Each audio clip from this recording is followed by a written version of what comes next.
Okay, so in accordance to the Massachusetts Open Meeting Law, I would like to remind everyone that this meeting is being recorded. If any member of the public would like to make an audio or video recording of this meeting, please notify me by raising your hand either in person or remote. Is there anybody going to be making a recording? Okay.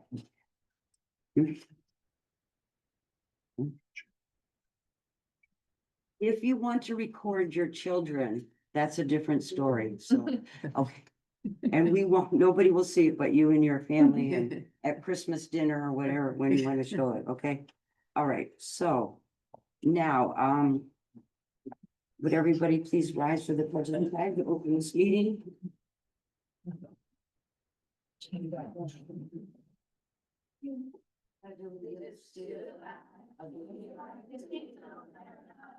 To the republic which stands one nation under God, indivisible, with liberty and justice for all.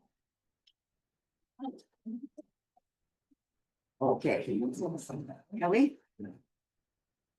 The Falmouth Schools mission and vision. Our mission is that Falmouth Public Schools creates world-class student learning experiences. Our Clippers are empowered to pursue their goals with curiosity, integrity, and resiliency. Our vision is that Clippers are creative, inquisitive, and engaged learners who participate in their community as socially responsible citizens. Clippers effectively communicate and solve problems that impact the world around them. Okay. So we are here to reopen the public meeting coming out of executive session, which we will return to after the public meeting. Public comment is first, always on our agenda, but when we have young students who have homework assignments to worry about, we ask to change the order. So would everybody be okay with a Morse plan presentation first? So we'll start with that. So we're ready whenever you guys are. Miss Lima, when you're ready.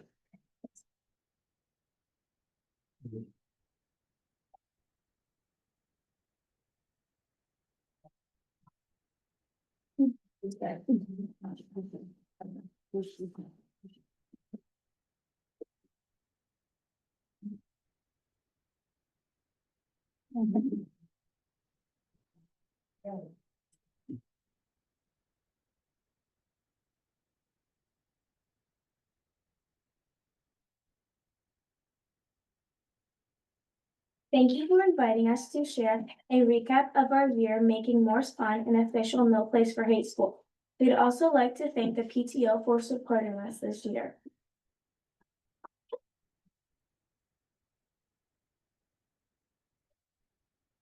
This is our Morse Pond school version of the No Place for Hate pledge. Would you like to say it with us?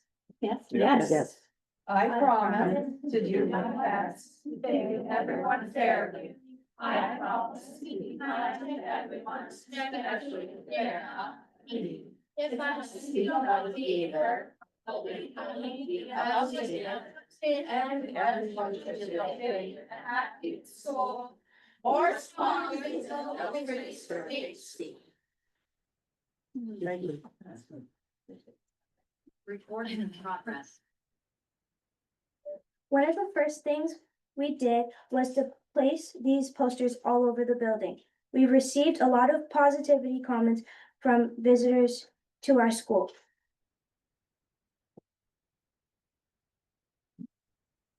We identified different languages spoken in some students' homes and had them record the words "good morning" in their home languages.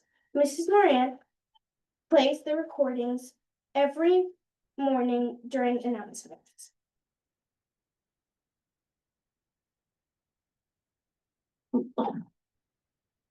We also make posters to put in each homeroom to students could say it along with the announcements if they want to.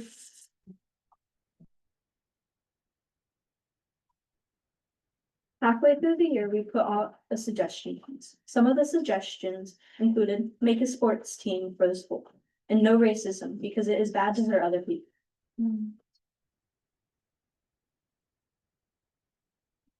Also clean up after yourself in the cafeteria. One note was from a student who said his friends helped him get better today.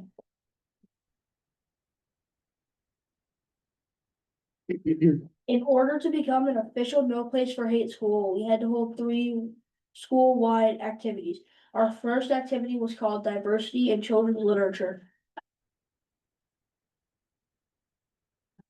Each activity combines vocabulary, videos, a chance for students to turn and talk, and sometimes a follow-up activity in art class or the library.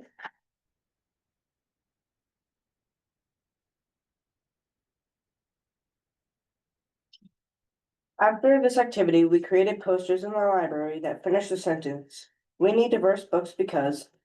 These were displayed all around the building. Our second activity was called the Identity Iceberg. What can you and cannot see? This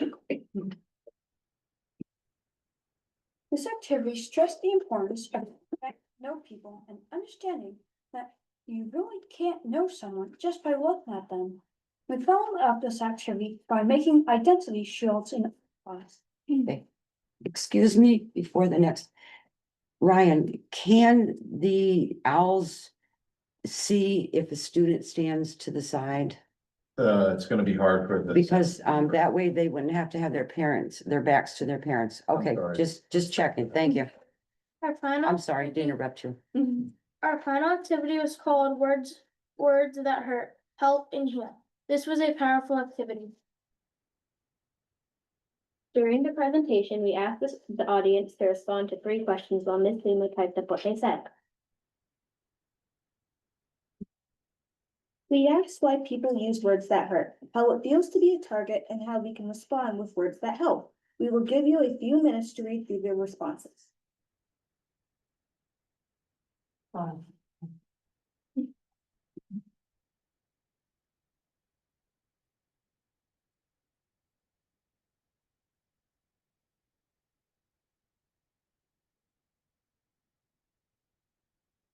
I could interject, what we did is we had the audience divided into 3 sections, and each section had a couple of minutes to talk in turn. One section was, why do people use biased words that hurt? Another section, and that filled up, the hands were going up like crazy. The middle section answered the question, what is the impact and how does it feel to be a target? And again, the hands went up like crazy, everybody had something to say. And sadly, the third one was, how can we respond? And that was really hard for the kids to come up with answers. And I thought that was pretty powerful. So these are some of the things the 5th graders said. And these are some of the things the 6th graders said.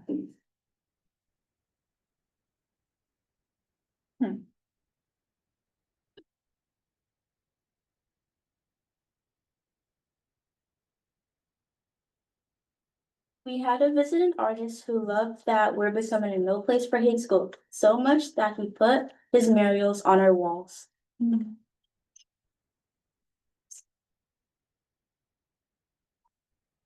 Some of us participate in the Martin Luther King presentation at the Kuna Messe, and we made signs for the Oprah Lee Juneteenth walk. Becoming a no place for hate school means no more bullying, a kinder school, and coming together as a community. Thank you. Thank you.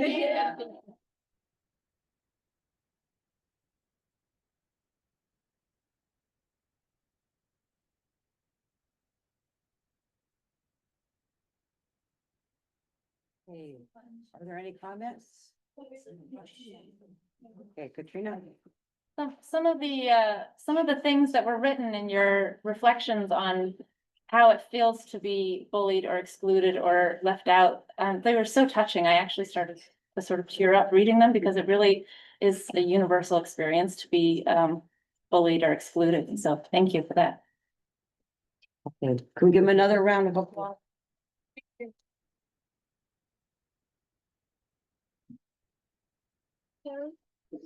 They can introduce themselves or at least. Yes. Name. Miss Lima, Maybe. Miss Lima, could they all say their names for us on the way out. on the way out? Yeah. Tell me your first name and what grade you're in. Yeah. My name's Lauren, I'm in 5th grade. My name's Zoe, and I'm in 6th grade. My name is Jordania and I'm in the 6th grade. My name's Mandala and I'm in the fifth. My name's Elijah and I'm in 6th grade. My name is Say and I'm in the 6th grade. My name's Olivia Varga and I'm in sixth grade. My name is Sebastian and I'm in sixth grade. My name is Ellen and I'm in the fifth grade. My name is Kaden and I'm in 6th grade. My name is Brayden Wilson and I'm in 6th grade. My name's Amara and I'm in sixth grade. My name's Chloe and I'm in 6th grade. My name's Sophia and I'm in sixth grade. My name's Annie and I'm in fifth grade. My name's Olivia and I'm in sixth grade. Thank you very much. Thank you.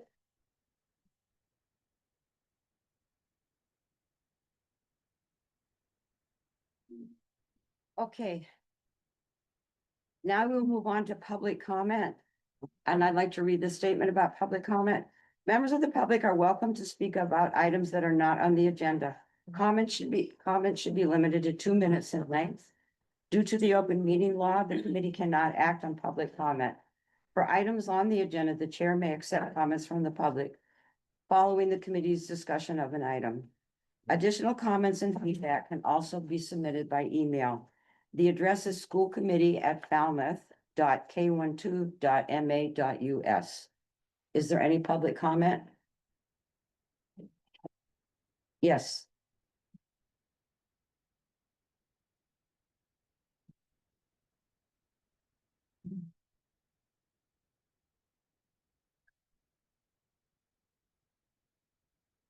Steps in. Yeah. Good evening, Deanne.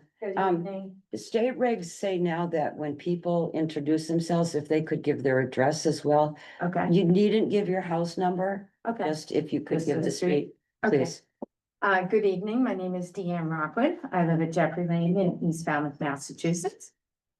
Time and again, I have heard school committee members say both that our slate is clean and this committee need not agree with any recommendations brought forth by the Building Needs Task Force. You have the final say and vote.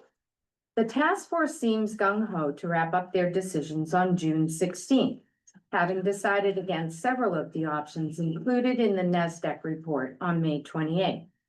Since NESDEC's report was released in March, there has not been one task force or committee meeting I have attended where any member has actually opened the report and reviewed, analyzed, or overlaid the data we paid NESDEC to provide us with any of the proposals or options. Both this committee and the Building Needs Task Force were quite enthused with the selection of our consultant.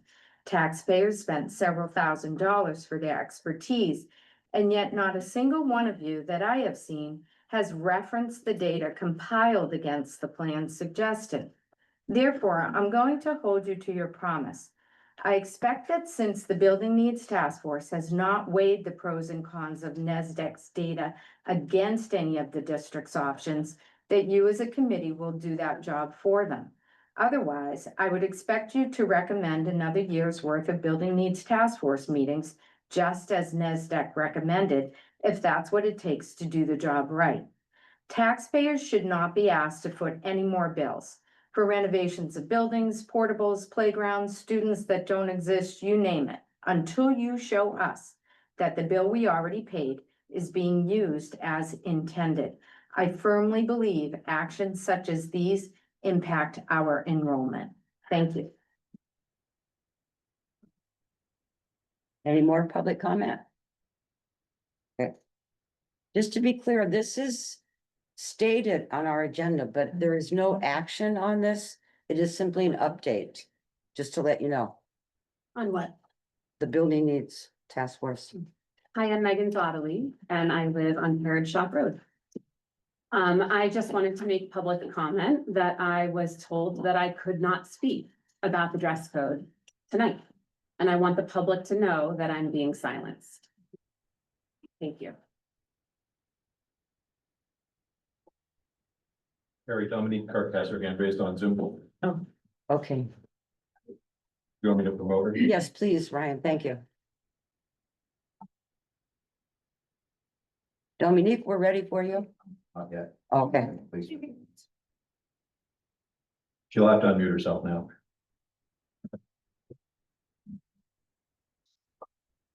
Okay, she's there. She's on, she's Still muted. She's got to unmute herself on her side. Maybe she wasn't raising her hand to talk. I'm not sure. Her hand is up. Dominique, do you wish to talk? You have to unmute if you do.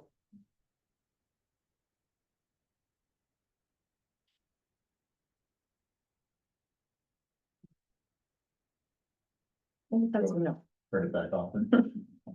Okay, if she comes in again, well, we'll see. All right, thank you, Dominique. Okay, the next item on the agenda will be a reading of the, Still doing public comment? excuse me? Public comment? Oh, no, it wasn't closed. Oh, sorry. I didn't hear anybody else. No, I didn't know if you were getting Dominique on that. She apparently, maybe after you've spoken, she'll be able to unmute and realize that she is, yeah. Hi, Raquel Russell, Hayway Road, East Falmouth. Since getting involved with everything surrounding all the school business, I've been trying to reach out to the Portuguese community as like a Portuguese speaking member of the community and their feelings surrounding just everything. And it's been really disheartening to hear some of their stories about making attempts to reach out and not being responded to, and how difficult it's been for them to understand what's been going on with everything. So I've been trying to kind of be a segue for some of them. And more recently, I think Maria might speak, but Maria, who's very well connected with the community. And I recently learned of her efforts in trying to reach out for assistance as well regarding getting the Portuguese community aware and involved with all the happenings and the surroundings of what's going on in their own schools at every level, not just where my child goes. But I would just like to stress that I think we need to do more for the Portuguese speaking community, because they are not aware of really what's going on, and they want to be. And when they've made certain attempts, they haven't really gotten anywhere with it.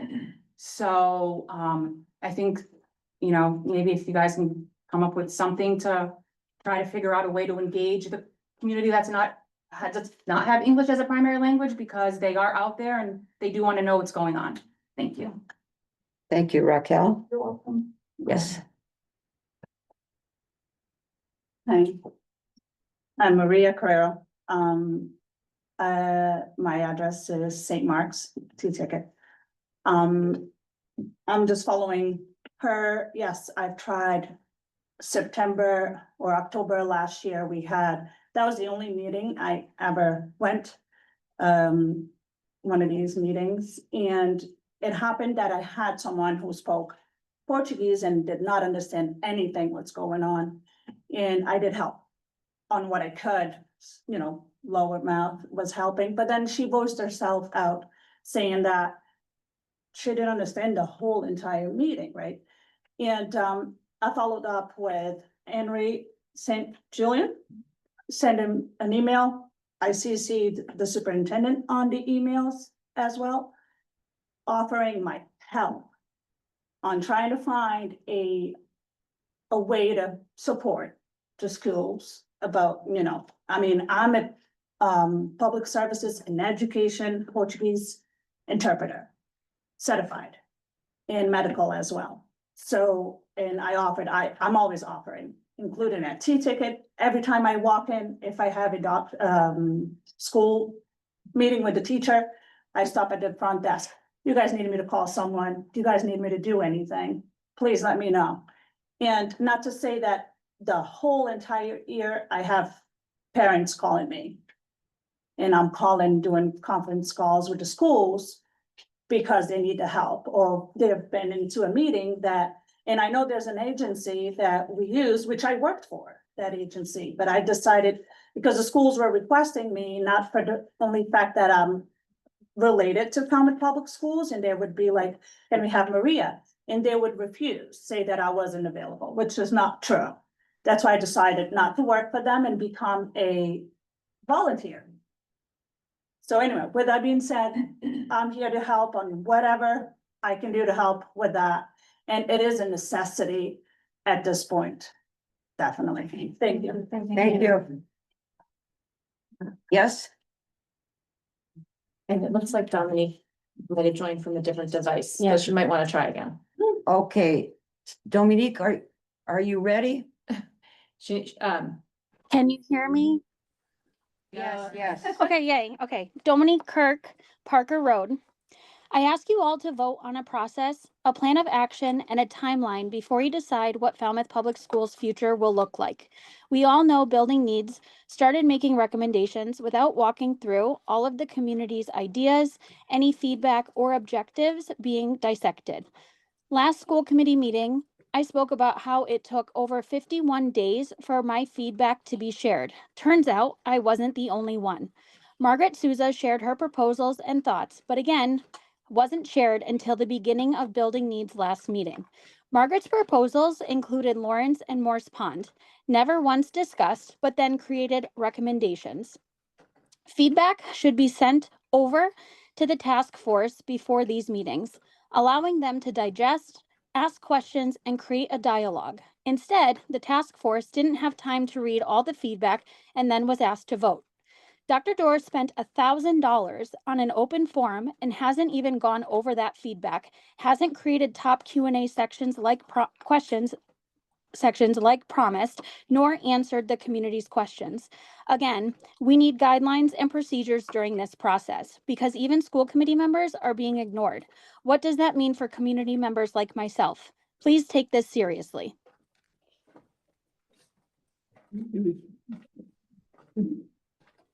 Okay. Thank you. Yes, Amanda. Amanda McGonigal, Edgewood Drive in Falmouth. Each week, you've heard from parents and staff who come to you with critiques, frustrations, or concerns, talking about poor decisions, lapses in foresight, inadequate planning, or ineffective execution. As a parent, I'm here to remind all of you on this committee who have kids of your own what you already know. For our kids, we're going to go to the ends of the earth to give them the opportunities that they deserve, no matter what challenges we face along the way. Your decision to charge ahead, ignoring recommendations or concerns aren't going to deter us. We will fight with everything we have to ensure that all of our kids and teachers receive the same opportunities as their peers across town. Equity isn't a privilege, it's something that should be afforded to all of our kids and staff. Yet over the past 9 months, what has happened? You've heard parents talk about their children being bullied and nothing done. You've listened to teachers share stories of their time in the system and how a culture of disrespect and lack of support are driving them out. You've heard people say communication is terrible. So what's being done about these things? Those who know me know that my principles are deeply rooted in progressive ideas, but today I'll be blunt. What we're seeing in our nation are people making decisions that affect the many but benefit the few. And in my opinion, we're witnessing something similar happen in our district. Certain groups or certain schools or certain parts of town can keep on keeping on while others are forced to deal with frequent lockdowns or temporary principles or threats of change. We don't want to be here month after month and you don't want us here either. But here's the difference. Our kids will be a part of this system for the next 10 to 15 years. So we'll keep showing up, but your seat lasts for 3. And so when your time is up, you'll move on, but the decisions you make today shape our children's experiences. So it's been said that insanity can be viewed as doing the same thing over and over again while expecting different results. So I asked you this one question. What are you going to do differently today to achieve different results for all of us moving forward? Or by further inaction, are you instead in choosing the insanity? That's it. Thank you. Thank you. Anybody else wish to make a comment? Okay, well, I'd like to make a comment about public comment. I want to say that all year long, you people have come and we really appreciate that you tried to keep your comments to 2 minutes. It helped everybody, more people get a chance to speak. We may not always agree with what you said. I'm not saying that, but we appreciate that you kept to the protocol of 2 minutes. So thank you. Okay. Now, we will be hearing a proclamation from the superintendent. Thank you. Just didn't want to miss that. So I'm very proud to be able to be a part of the Falmouth community and tonight to read the proclamation that the select board wrote. Whereas lesbian, gay, bisexual, transgender, queer, intersexual, and asexual Pride Month, LGBTQIA+ Pride Month, is currently celebrated each year in the month of June to honor the 1969 Stonewall riots in Manhattan that marked the beginning of the gay rights movement in the United States. And whereas the town of Falmouth is committed to celebrating diversity and working to diminish isolation, bias, and prejudice and to promote connection within the LGBTQIA+ community, with the allied community, and with the community at large. And whereas transgender and non-binary people in particular face severe and increasingly daunting challenges and threats. And whereas the town of Falmouth prides itself on being a welcoming and inclusive community that celebrates diversity. And now, therefore, we, Nancy Robbins Taylor, Edwin P. Zielinski II, Douglas C. Brown, Robert P. Muscali, and Heather M. H. Goldstone, members of the Falmouth Select Board, do hereby proclaim Friday, June 13th, 2025 to be Falmouth Celebrates Pride Day in the town of Falmouth, and urge all citizens to observe Falmouth Celebrates Pride Day with appropriate programs, ceremonies, and activities. And then the select board signed.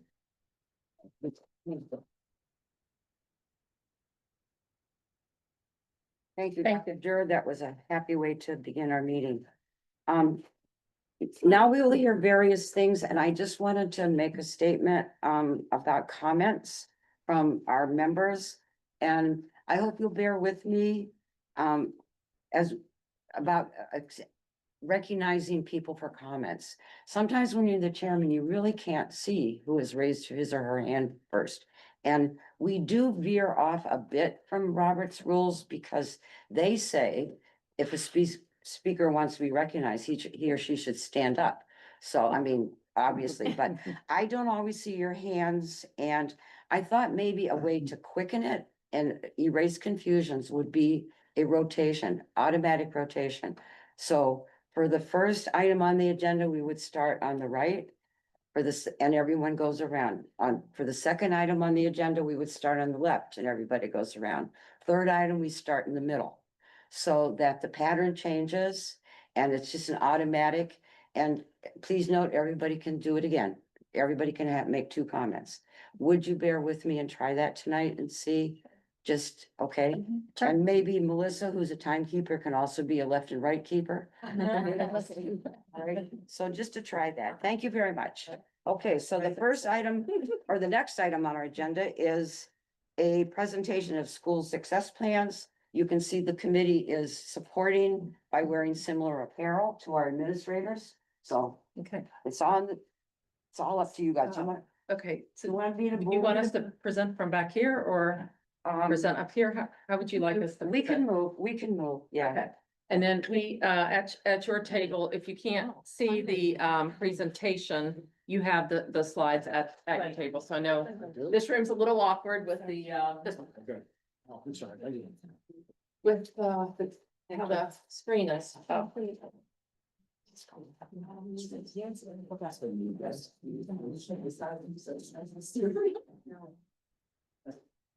All right, you good? Okay, so this is our presentation. I'm gonna start out reading our mission. The Falmouth Public Schools creates world-class student learning experiences. Our Clippers are empowered to pursue their goals with curiosity, integrity, and resiliency. So you have seen this slide many times. This was created. This is the Clipper experience. And as you have heard us say on a number of occasions, to ensure excellence for every student, we need to ensure equity. Equity can be in the form of eyeglasses so that you can see better. At school, special education supports that need specialized instructions for students, additional English instruction for those to access learning, counseling support to assist students in overcoming trauma or to learn strategies for coping with their behavior, and ensuring school culture that ensures every student knows and feels like they belong in Falmouth Public Schools. Ensuring equity is paramount if every student is to succeed and feel the excellence, to achieve excellence. And so as part of this, we also have the two-way communication. And with that component, we believe, we want, and we need two-way communication with parents to partner with us in the education of students. Tonight, you're going to hear many stories about this, the Clipper experience. And so I will move on to the next slide right now. Can you hit something? Okay, so our goals. Our goals were set with the intent this year is to increase and the supports for students that they with their plans that they can move forward for greater achievement and improved outcomes. You'll hear a lot about the multi-tiered system of support, where students receive supports in math, supports in counseling, supports in behavior. Whatever a student needs, that system of support is helping students move toward excellence. And you'll hear a lot about that. So with that, to hear more about our progress, we're going to start with goal 1, which is the student learning experience. And I'm going to turn it over to the sensational Sonia. Tell me. All right, our alliteration's kicking off. So our first goal in the Clipper experience is intently focused on the student learning experience and the way in which we go about creating a safe and supportive learning environment for all of our students. Our goal statement reads that we believe in Falmouth, all students will have a sense of belonging, that they know that they are valued for their unique identities, strengths, interests, needs, languages, exceptionalities, and background. So in part, that's been encapsulated in what Dr. Jor has shared with us by way of prefacing our presentation, and it will continue through the stories. So I'm going to turn it over to the marvelous Maureen. One of the first things that we worked on this year in service of this goal is the selection of the instructional materials that we're using in the district this year. We're continuing to identify and use high quality instructional materials that integrate and identify culturally and linguistically sustaining practices. That's a lot of edu-speak, isn't it? A lot of syllables. But what that means is that when you're choosing what materials to use with students, you want to make sure that those materials consider all the different learning styles that students have, and that they also consider all the different cultures that our students have in Falmouth, and that the materials are respectful of those cultures and inclusive, so that the kids feel like they are part of the materials that are being used in the classroom. So what has happened over the past few years is kind of an inventory and looking through what's being used and saying, are these the best that we can do? As a result, a couple of years ago, there was a decision made to change the mathematics curriculum, as you know, and a change was made to iReady, and the results so far are good. This year, a lot of work was done looking at the ELA curriculum. There was a committee of teachers and curriculum people and reading specialists that got together, spent the whole year looking at different curriculum and thinking about a lot of different things to come to a decision. And they've chosen a curriculum called EL curriculum, which not only includes materials that reflect multiple cultures, but it's designed to have scaffolding, differentiated materials, the things that you want to have an inclusive curriculum. It also is going to be used in kindergarten through grades, which is really outstanding. That's quite meaningful in a curriculum. It's being used all the way up through 8th grade, as you know. Investigating history is being used in 5th and 6th grade. That's kind of a cool curriculum that DESE is really encouraging. It's very inquiry-based. It's designed to be student-based, a lot of thinking and learning, not so much teacher talking, a little bit more digging in, which is what kids enjoy, so it's very engaging. Another thing that the district has been really working on is collaborating among the ELV teachers, general education and special educators for the material selection and implementation. I can tell you myself, I had a meeting today with the ELA, what's the title, director of ELA and the ELD teacher in my school, and we were talking about next year, what will the schedule look like, what will the materials look like for ELD students with the new EL curriculum. So that was a perfect example of how we're thinking forward about our ELD students and how those skills will work for them. So kind of exciting to be thinking forward and to be thinking about how all these materials will be really wonderful and supportive for all students. So I am turning things over to the remarkable Rose. Thank you very much. And now that the materials have been purchased, it's the training. So we've been working as a district and all through the buildings at a ×4 level to have our teachers trained. So there's been ongoing PD with the new curriculums, along with iReady that, as Maureen has said, we've been working on for the past year. We have started with our department heads training, our building schedules now are ×4. So you'll have that across the district and how we use our services through that. The teachers are being trained. MTS, we've all been trained at the instructional level, has been started to, it will be implemented now in September and will strengthen our growth in using these curriculums.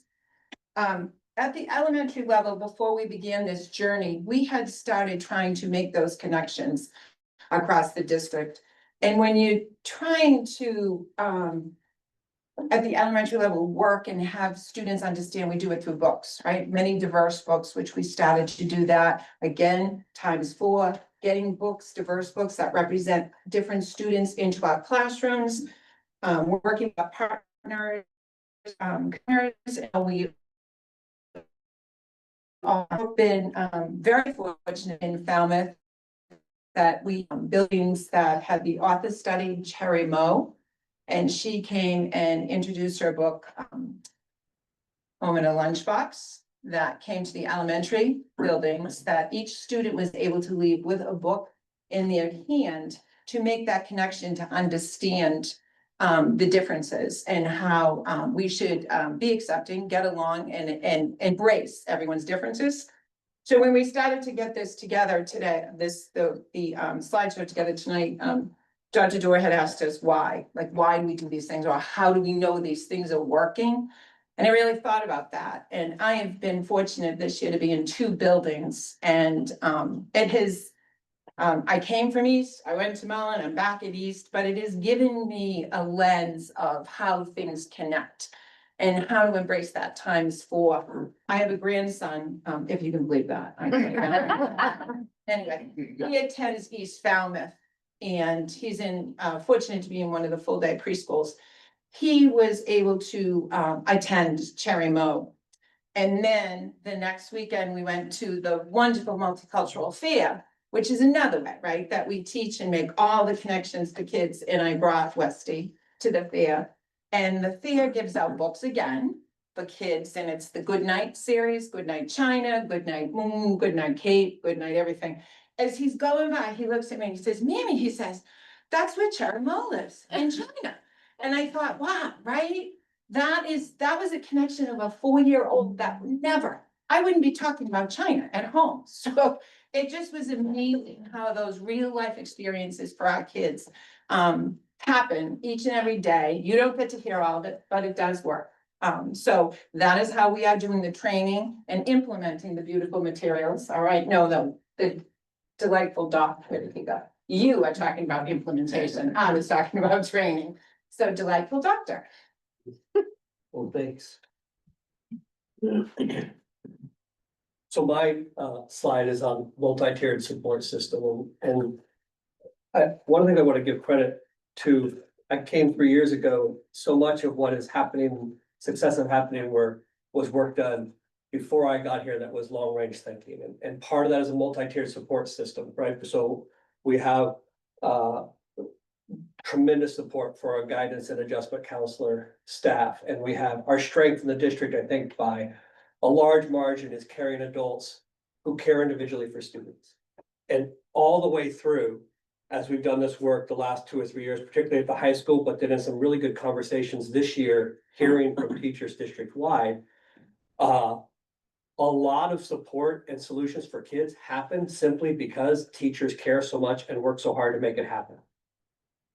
And that is essentially tier one, right? That is what our teachers do for students on a regular basis. But then there comes that point that they need help. And they'll ask an adjustment counselor or a counselor, an assistant principal, and they'll work really hard. And again, most of the time, they figure it out and the student gets emotional support or academic support and they find their way to success. And then there's some that's not working. And what we found and have been working on the last couple of years is teachers and adjustment counselors and assistant principals that have done that work, when they get to the next point that says, we need something more, or we need to find out if there may be something more clinical with the student that needs support. We didn't have a systemic way of understanding that was consistent school to school. That was a way for us to be able to say, oh, this makes sense, and have that work logged. And so teachers would say, I just get exhausted because I've worked so hard to help the student. And then when I get to the point of us needing help, we have to recreate what we did and think about what we did. And I think the work that's been done in the last couple of years, particularly this year, is trying to provide a systemic way of understanding that and to document memorialize along the way. That isn't more work for teachers, but is in time work and helps us better understand and then support students. So here's the example I'll give of where I think we saw the fruits of probably 5 to 7 years worth of work. As you all know, we faced with the type of tragedy at a school that you dread getting the call about recently. And we put a call out for support, and the community was just tremendous. So much support that came in, and therapists and other pieces, and working with Riverside Trauma Center. And in the first week, we really just emphasized, how do we make sure everybody gets to know teacher, student, that they're safe, that they're cared for, and support is there for you. And we did everything from therapy dogs to having additional counseling and staff there. Most importantly, teachers creating a space that says, I'm here for you. And students had a range of need there. Think of that as tier one, what everybody got in that first week. As we got to the end of the first week, we sat and listened to our counselors and adjustment counselors and our teachers, and we got a sense that going into the second week, we still needed some additional support, but not that same level. And so we shifted, and luckily we already had some spaces in place that allowed us, and we'd already been using with students who needed support when they were struggling in class to get those and understand what those were. So we had a couple, we reduced the number of therapists that were coming from the outside, went to our adjustment counselors and counselors, allowed our counselors to work purely on academic, adjustment counselors on those therapeutic needs. And in that week, we found some students who needed some additional support. In the meantime, some students who were still struggling to come to school. And they made those adjustments. Think of that as tier two, that second level.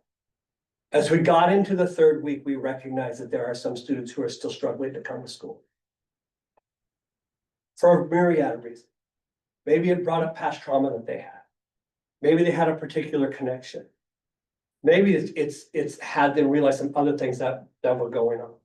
And in that level, then adjustment counselors with counselors and teachers and assistant principals, specific individual plans for those students on how they work through this rest of this year and how they start the next year. Think of that as tier three. What we have now is a system to be able to understand that for each of those students. And as we go into next year, be able to meet their needs individually. I think what we've tried to do is begin to have a way of understanding it that way. Everything from being able to do math and reading to dealing with behaviors that are stopping the learning of others, or at times can be unsafe, and the ways we systemically look at that. Because I think the third piece that we've been working on and feel like we're making some really good strides and appreciate the gains made that's going to be talked about in a bit is the idea that yes, we want to support students for them to be successful. And first and always first, the school needs to be safe. And when it's not safe and something has happened, there is accountability for that. And that is just consistent across the schools. When that's in place, then you can provide the support for the learning and behaviors to help them find success. But always back to that accountability piece. And with that, I'm turning over to the next slide. Always Principal Henry. Thank you so much.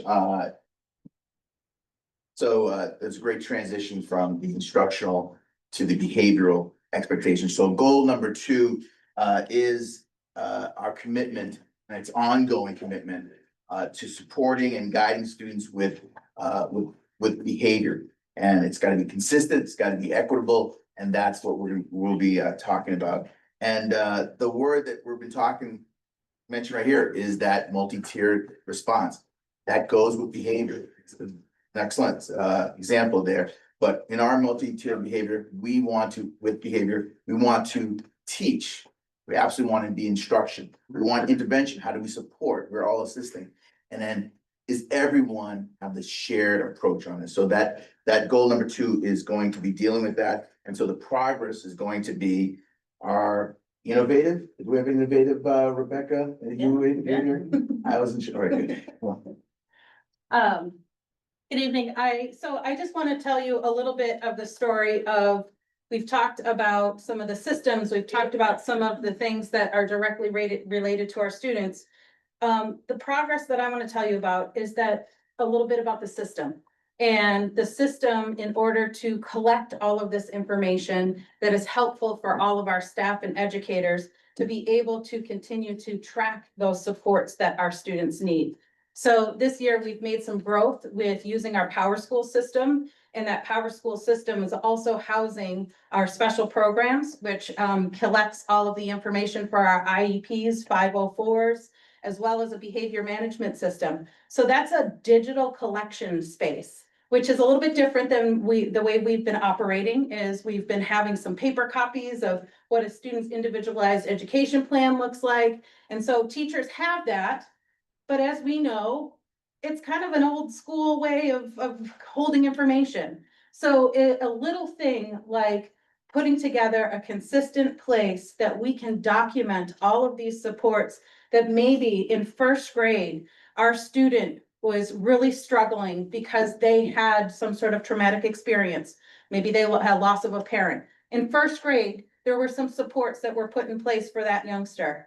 But when they're in 5th grade, maybe something else comes up, and there might be something that we may not, traumatic experiences we probably track, but as an example, as to transitions in the upper grades go, we may lose some of those extra supports that we put in place for a youngster as they were, some of our first learners here in Falmouth.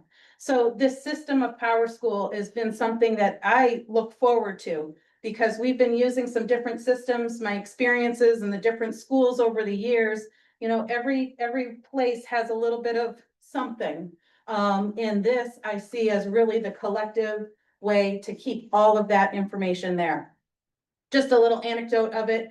We shared at a staff meeting, everyone's familiar with Power School, where the staff can access demographic information, a kid's schedule, but a little icon was added this year that has the student information for IEPs or 504s, and a click of a button, and there's all the information for you. And it was just one of those little things that you can share at a staff meeting that makes a big difference for our staff, feeling like they have things at their fingertips that they feel that they need in order to support our students the best way that they can. So again, that's a little bit of the progress in how we've been working towards the school too. It may seem like a little thing, but it's making a big difference, and we're really looking forward to seeing the future of that as it grows over the years and going up in the grades. So with that, I am tossing it over to the terrific Tim. I think Larry.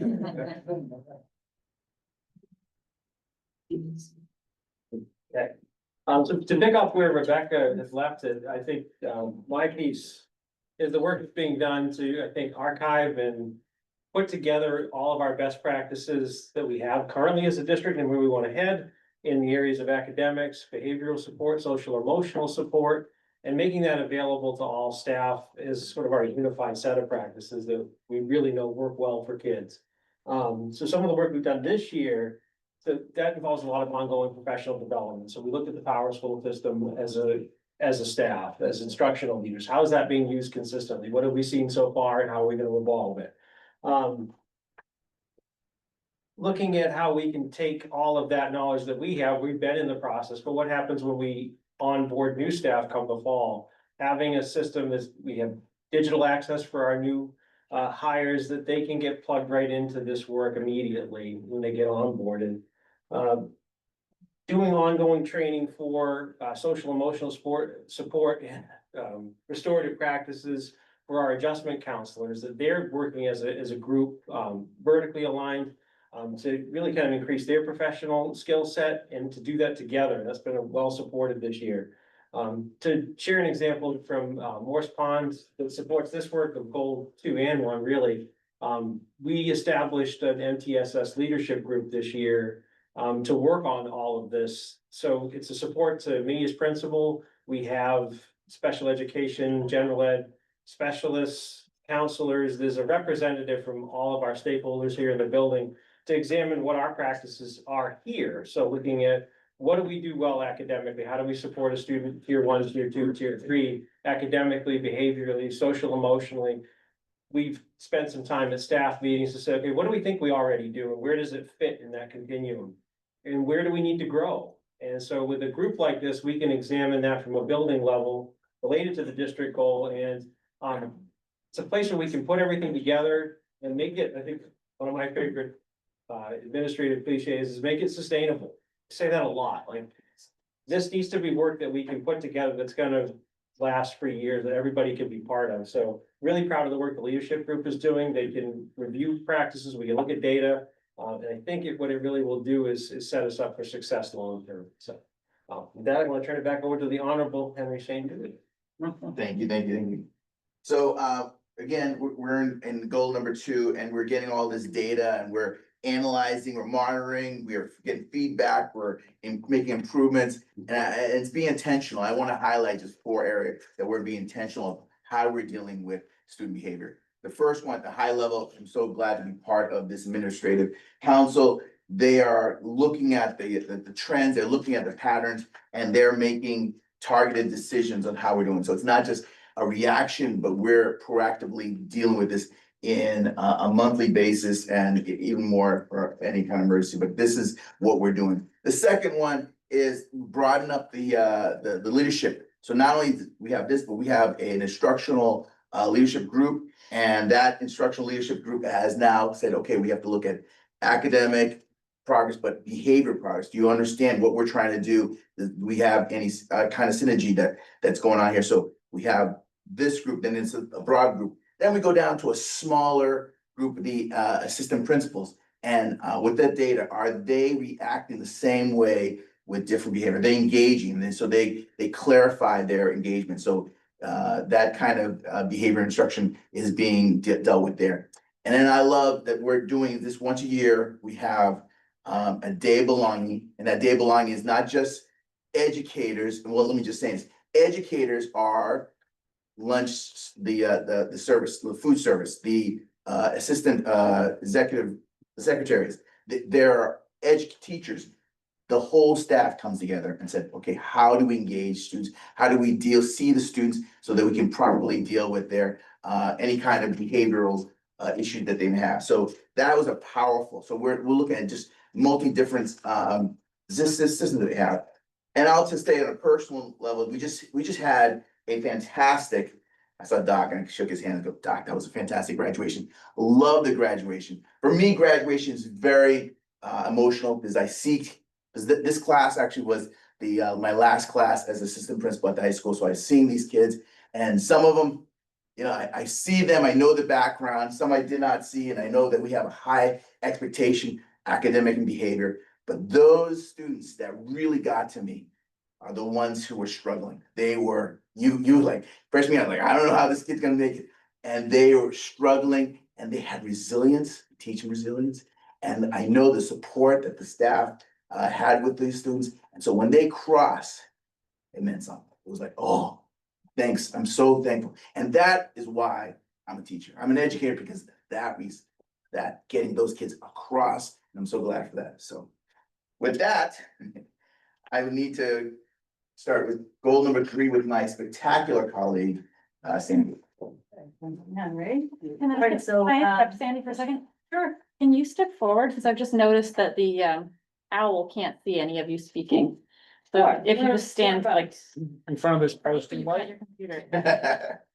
Just like, you know, like the kids were standing there, Sandy, like if you stand sort of close to the. There you table, go. the kids. Yeah, okay, all right, lucky me. Okay, so, goal number 3 was to, continue to improve our two-way communication, and I think this is a goal that takes a lot of time for us to continue to find ways to improve our communication. So when we talk about two-way communication, we're not just talking about sending out messages, but also looking at opportunities to receive feedback, look at questions that are being asked, and try to develop some collaboration and partnership to build trust with our communication. So we're going to share a little bit of the progress in these areas, and I'm going to turn it over to the exceptional Jill Meserve to step right up in front of the poster. Right in front. So following up on what Sandy has talked about with this goal, how do we improve our two-way communication with families? And all schools have implemented weekly communications to families.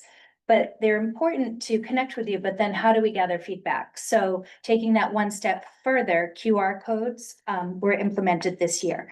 And they were implemented at numerous district events such as Meet Your Teacher Night, the art show, many of the musical celebrations that we've had. These QR codes were initially on walls of buildings. They're still there.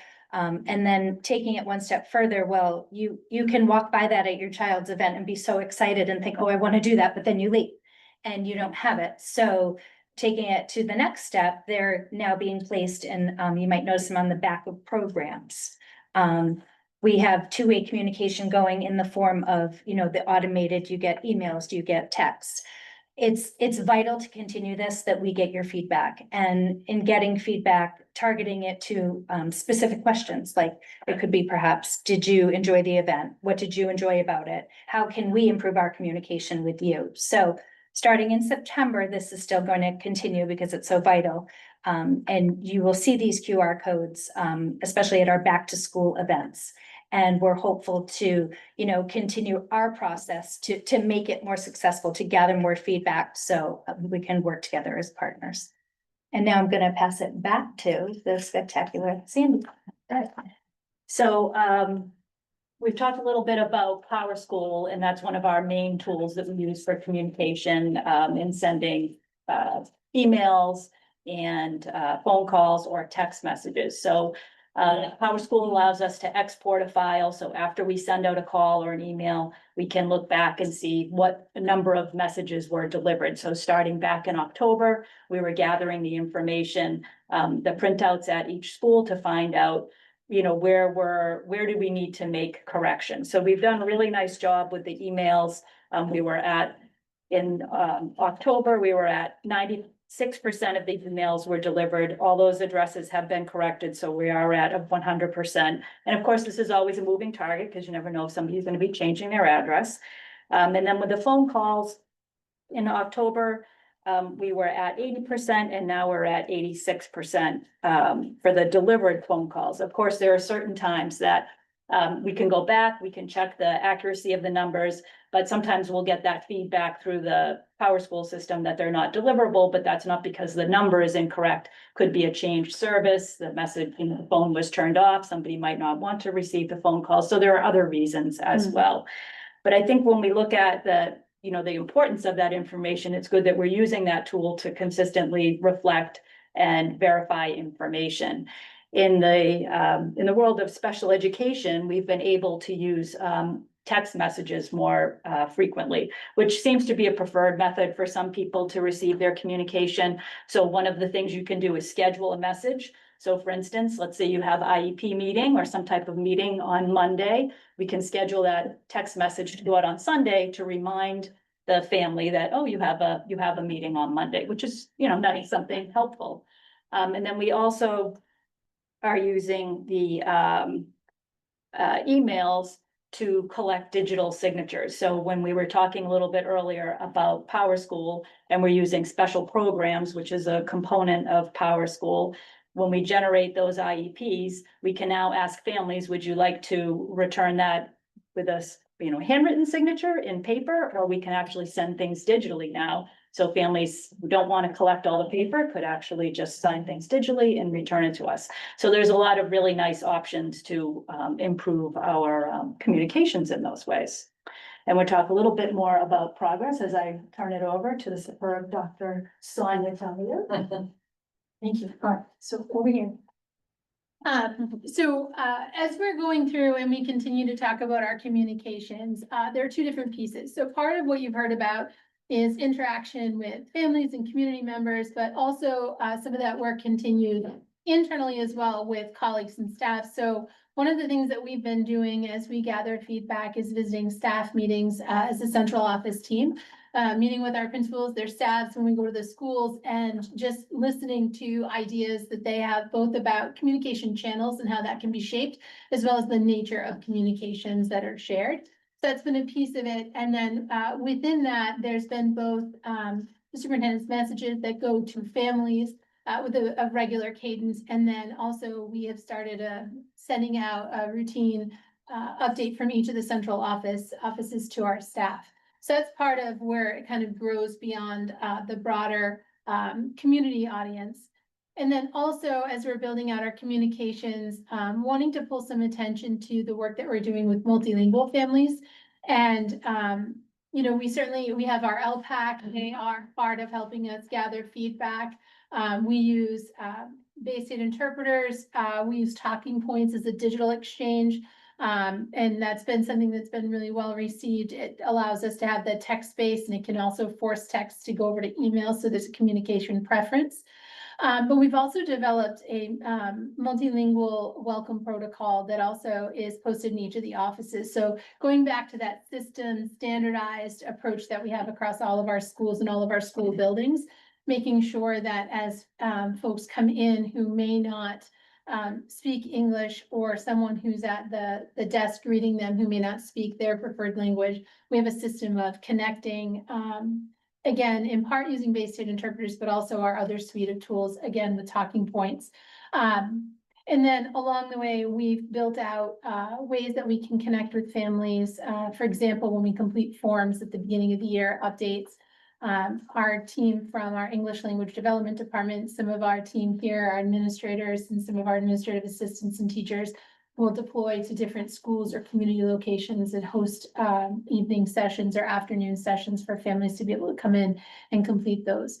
So we continue to gather ideas, we continue to refine our practices. And earlier today, I had an opportunity with Christine Nicholson, who's our English language development department chair, to meet with a number of other districts, their Title III designees. So Title III is our grant funding that supports directly our multilingual students and our programming.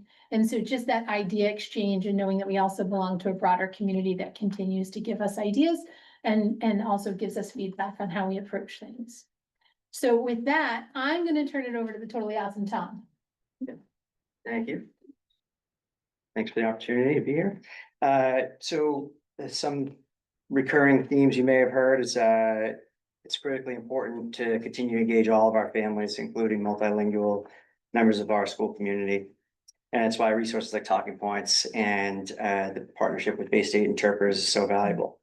As also previously mentioned, significant efforts have been made to ensure we're accurate as possible with our families so that we can continually apprise them of the many amazing opportunities that happen in each of our school buildings, like Fresh Market, Meet Your Teacher Nights, and just school-based award events or community gatherings. Recently at the Lawrence School, we had our biennial career fair, and through intentional outreach efforts, we had over 55 community members representing a diverse group of professionals from our community. Many of them were parents or guardians of our current students, which is really exciting to see that engagement. We also have made an effort to provide agency to the families of incoming students by polling the family members of the 6th grade families to learn about the best time to hold our summer open house event in August. We've had years in the past where we've thought morning would be best, midday's best, afternoon's best, and we wanted to make sure that with this specific incoming group, they had as much agency as possible. So we're trying to figure out when the best time to do it for those incoming families are. And so far, late afternoons in the lead. So these examples are just evidence to support the ongoing two-way communication efforts. The purpose here is to expand and enhance our relationships with families in the school district, and we know we can get better. We're going to continue to get better, continue these efforts in next year and the years to come, because we believe the strong relationship between school families undoubtedly results in a more positive and meaningful and impactful experience for our students. And at this time, I would like to introduce the prolific Paul Dark. Right, hi, everybody. I'd like to talk about the fourth goal, for tonight, and that is build district-wide capacity for environmental stewardship across all of our stakeholders. And what this means is not just what we do in the classroom, which is critically important, but also what we do with our cafeteria, what we do with our transportation, and importantly, what we do with our buildings. So you'll hear about all of those four aspects. And with that, I'd like to bring back our remarkable Rebecca. Hey, all right. All right, so I just want to talk to you a little bit about some of those efforts. Again, trying to make this goal progress come alive to you. We've seen some efforts that are continuing, such as Lawrence School Warrant Committee for the last few years has been engaged in wanting to plant more trees at their school. The high school just received an orchard, an apple orchard, is that now out front. So those are some just small things that we are really wanting to inspire students to be environmentally conscious, aware. At the elementary schools this year, we were able to pull off both a fall and a spring walk to school day at all 4 elementary schools. And Lawrence School this year had 150 participants for their bike to school day. So other ways of just getting students involved in outdoors, coming to school. You think about some of those other programs of movement in the morning, again, just having students engage outdoors to, awaken them to all of the educational opportunities that are inside. A little personal note and shout out that I'd like to give is to my green team that is comprised of Miss Clark's 3rd grade class. Miss Clark's 3rd grade class decided to be the green team this year. It was a whole class effort. And they started this year engaging with the Harvest of the Month program. So they were just started as volunteers to hand out when Chef Laura came for that tasting experience, and handed out the voting slips, started tallying things. And that started in the fall. As the year went on, they were chomping at the bit every single month, wanting to come to the cafeteria, know where the food item was coming from. So again, their education, their interest started to expand. At first, it was just, I want to see if my friend's gonna like this funky thing that they're calling funky, like different thing to try. And then it was, where's the farm coming from? What else can you do with it? I remember Kale Month, they were coming up, and actually Chef Laura was encouraging them to try raw kale, and it became something that just grew. So a little piece of the cafeteria and that Harvest of the Month program starts to have students think about farms locally. Where is that? Where is that food coming from? And we also think about the expanded experiences that we have for the coursework at the upper grades. And now our students at North are talking about a greenhouse that we're expected to install next year. And how can we support maybe that Harvest of the Month program of growing some of our own pieces to add to that. In addition, they have also taken on recycling at school. So they went out and, embarked on every class and came in and said, hey, we really need to up our efforts with recycling. Sometimes we put the paper over here, sometimes the plastic maybe goes into the garbage can, and they educated all the students. They talk to them, they give them feedback of well, this week we had to pick out a couple of things that didn't belong in the recycling. So they're now, invested and engaged. They're out there on the playgrounds, picking up the trash on the playground. So it's just an example of one small group that if you give them an opportunity, they start to engage, their engagement just explodes. I hope that little piece of 3rd grade, we can continue to spread across all the grades. This 3rd grade in particular is a large class for us. It's 93 students. And I was just in the cafeteria the other day chatting with a couple of teachers that were on lunch duty that day. And we were one of the later schools to take on the composting as we were rolling out that initiative last year. And this class, here we are, 94 students, 93 students coming up and going through the line and just composting, recycling, putting away food waste. Was just an amazing moment that we both stood back and thought, my gosh, we have hardly been doing this for a year. And these kids in 3rd grade, again, haven't had that much experience with it at North, but it's seamless to them now. So that's a really proud moment to report that district-wide, we have composted 40 tons of waste, which is a really great number to start with and only grow from there. So a little progress. And now I'm gonna turn it back to punctuation focused, including decimals and commas, all done. All right, so let me tell you about what we're doing on the transportation front and also with the buildings. So just recently, we signed a letter of intent with Power Options, which is going to be conducting a long-range study for us to possibly convert all of our buses, both the fleet that we own that is used in special needs transportation, which consists of vans and also minibuses, as well as the fleet that we use for regular day transportation.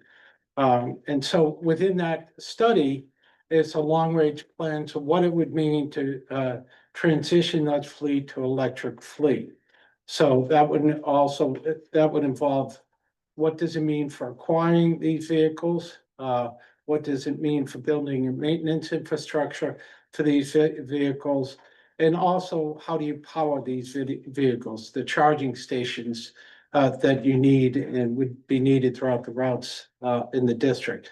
So that's being done in cooperation, as I mentioned, with Power Options, ourselves, and Lucini, who is our bus transportation company for the larger fleet of vehicles. So that's, again, that would be a study over a 5-year period, pretty intensive. We've just begun the data exchange with the consultant group from Power Options. And we expect a long study from this to come out of this. The other key component, as I mentioned at the beginning, is what we're doing with our buildings and how we reducing our usage of either electricity or natural gas, which we use to heat up all of our buildings. So in this respect, one progress has been made in April at town meeting. The voters approved the select board to enter into 30-year leases of our parking lots for North Falmouth Elementary and for the faculty parking lot C near the stadium at Falmouth High School. So with that allows solar energy companies to come in and to build solar covered parking canopies. And they would put up all the capital to do that, and we would reap the benefit of lower electricity costs over that period of time. So we expect, to be signing a letter of intent with Select Energy over the next week or two. And that then allows them to do the full design of what these canopies may look like and what it would take to build them, and then the financial benefit back to them. It's a letter of intent is non-binding. We're not committing ourselves to a decision. It allows them to really move forward, invest the money into the design of these parking canopies at both of these schools. So that's an exciting opportunity. Our electrical costs have gone up significantly, upwards of 30% several years ago for our electricity and 14% for our gas. And so these have big economic impact on our budgets and on our schools. And not counting the environmental impact if we continue to be just, you know, linked to electricity and natural gas usage. So we look forward to seeing progress over the near term to see these parking canopies develop at those two campuses. The other practical efforts that we made as part of this goal is reducing how we approach heating and using electricity on a daily basis within our school buildings. And many of you may have known, we started this effort back in November to really try to monitor actively how we were using our natural gas, what time in the morning we were heating up these buildings, what time in the evening were we reducing the heat within these buildings, and not trying to impact the actual classrooms, but just to try to make it more effective by more active management, so that the custodians the head custodian can literally sit in their home, and if it's cool in the night and it's not freezing, they can reduce the temperature over in the evening. If it's, you know, if the reverse is happening, if it's very cold out, they can remotely increase the heating in that building. So they can effectively manage that. Then we brought the custodians together and set out a hard target for us to do and with our environmental goals. And I said to you all at the beginning that our goal was to reduce by 70,000 our cost for utilities, for gas and electricity. Well, I'm happy to announce that this, you know, as of the end of May, we saved about 100. Oh, okay, sorry, drum roll. We saved $113,000. And nobody's wearing sweaters. So it really just that, and we've been actively monitoring. And the nice part about this is it allows us to target schools that whose control systems for their boilers and so on might not be as efficient as some of the other schools. So we can compare the energy usage on a square foot basis from one building to the next. And it's really been a successful program. And we hope to save, I'm not committing to this, but we'll hope to save another $100,000 next year, which is again, the level of increase that we budgeted for and gas and electricity. So that's on the building side. And the other part of this goal was the progress we made in what we've doing in the cafeteria and really how we're feeding our children and improving the healthy menus that the kids are being offered. We made a big investment this year and has paid off quite well. And you know, the children measured by their feet, right? If they eat the lunch, that's a good sign that the food is good.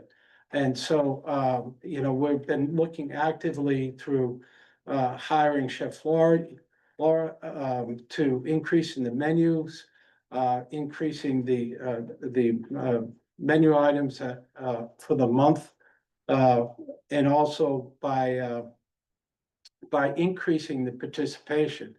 And our goal overall for the district is eventually to get all these schools to the 60% participation rate for the lunch program. And for the elementary schools, they are just bouncing around that 60%. You know, it may fluctuate month to month, but they've really done a great job. The kids have been really responsive to it. And we're building up that capacity in the other three schools as we're going along. And we have to really adjust to this, you know, every month, every year to, you know, overall to increase his participation rate. So we're really pleased with the progress on that. And with that, that's the end of our goal section, but I leave you to our visionary leader, Laurie Dora. Oh, yes. All right, so you've heard a lot about the systems and you've heard a lot about the supports for students. And I want to bring us back to, you know, excellence looks many different ways. And tonight you saw a group of students present. And what they were presenting on is what they created. And what I see from all of our leaders here is that they allow students to be creative, and what they're passionate about and what they want, they allow them to grow with that. Last year, the No Place for Hate group was here in front of you, and it was just getting started. I think we had 4 students, and you can see how it's grown. Tim, like all the, all the principals here, give room for our students to be what they're passionate about and give them the space. And that was from them, and they grew to become a No Place for Hate school. The same as, Rebecca with her green team, right? The students wanted to do things, started very small, but they kept growing. And that's excellence.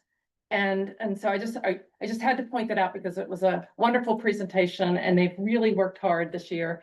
And I'm just gonna leave to thank my terrific team because they really are terrific. Everyone, really pleased. You've been very good. Okay, thank you. Now you get a free ride. All right.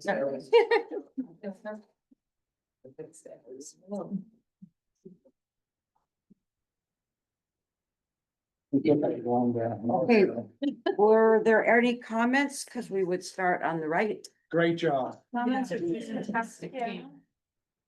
I have a question. Oh, yeah. Question or comment? The EL education, is that a total new program or is it gonna be an extension of the foundations? It's on here somewhere. Yeah, there you go. It is totally new, and one of the things, so, we're gonna continue to use foundations, more towards the tier 2 level of intervention, because this particular program includes its own phonics instruction. It actually moves a little bit, faster than foundations. So we've been trying to go a little further, so that tiered system we're talking about, keeping foundations, but moving into the tier 2. Okay, thank you.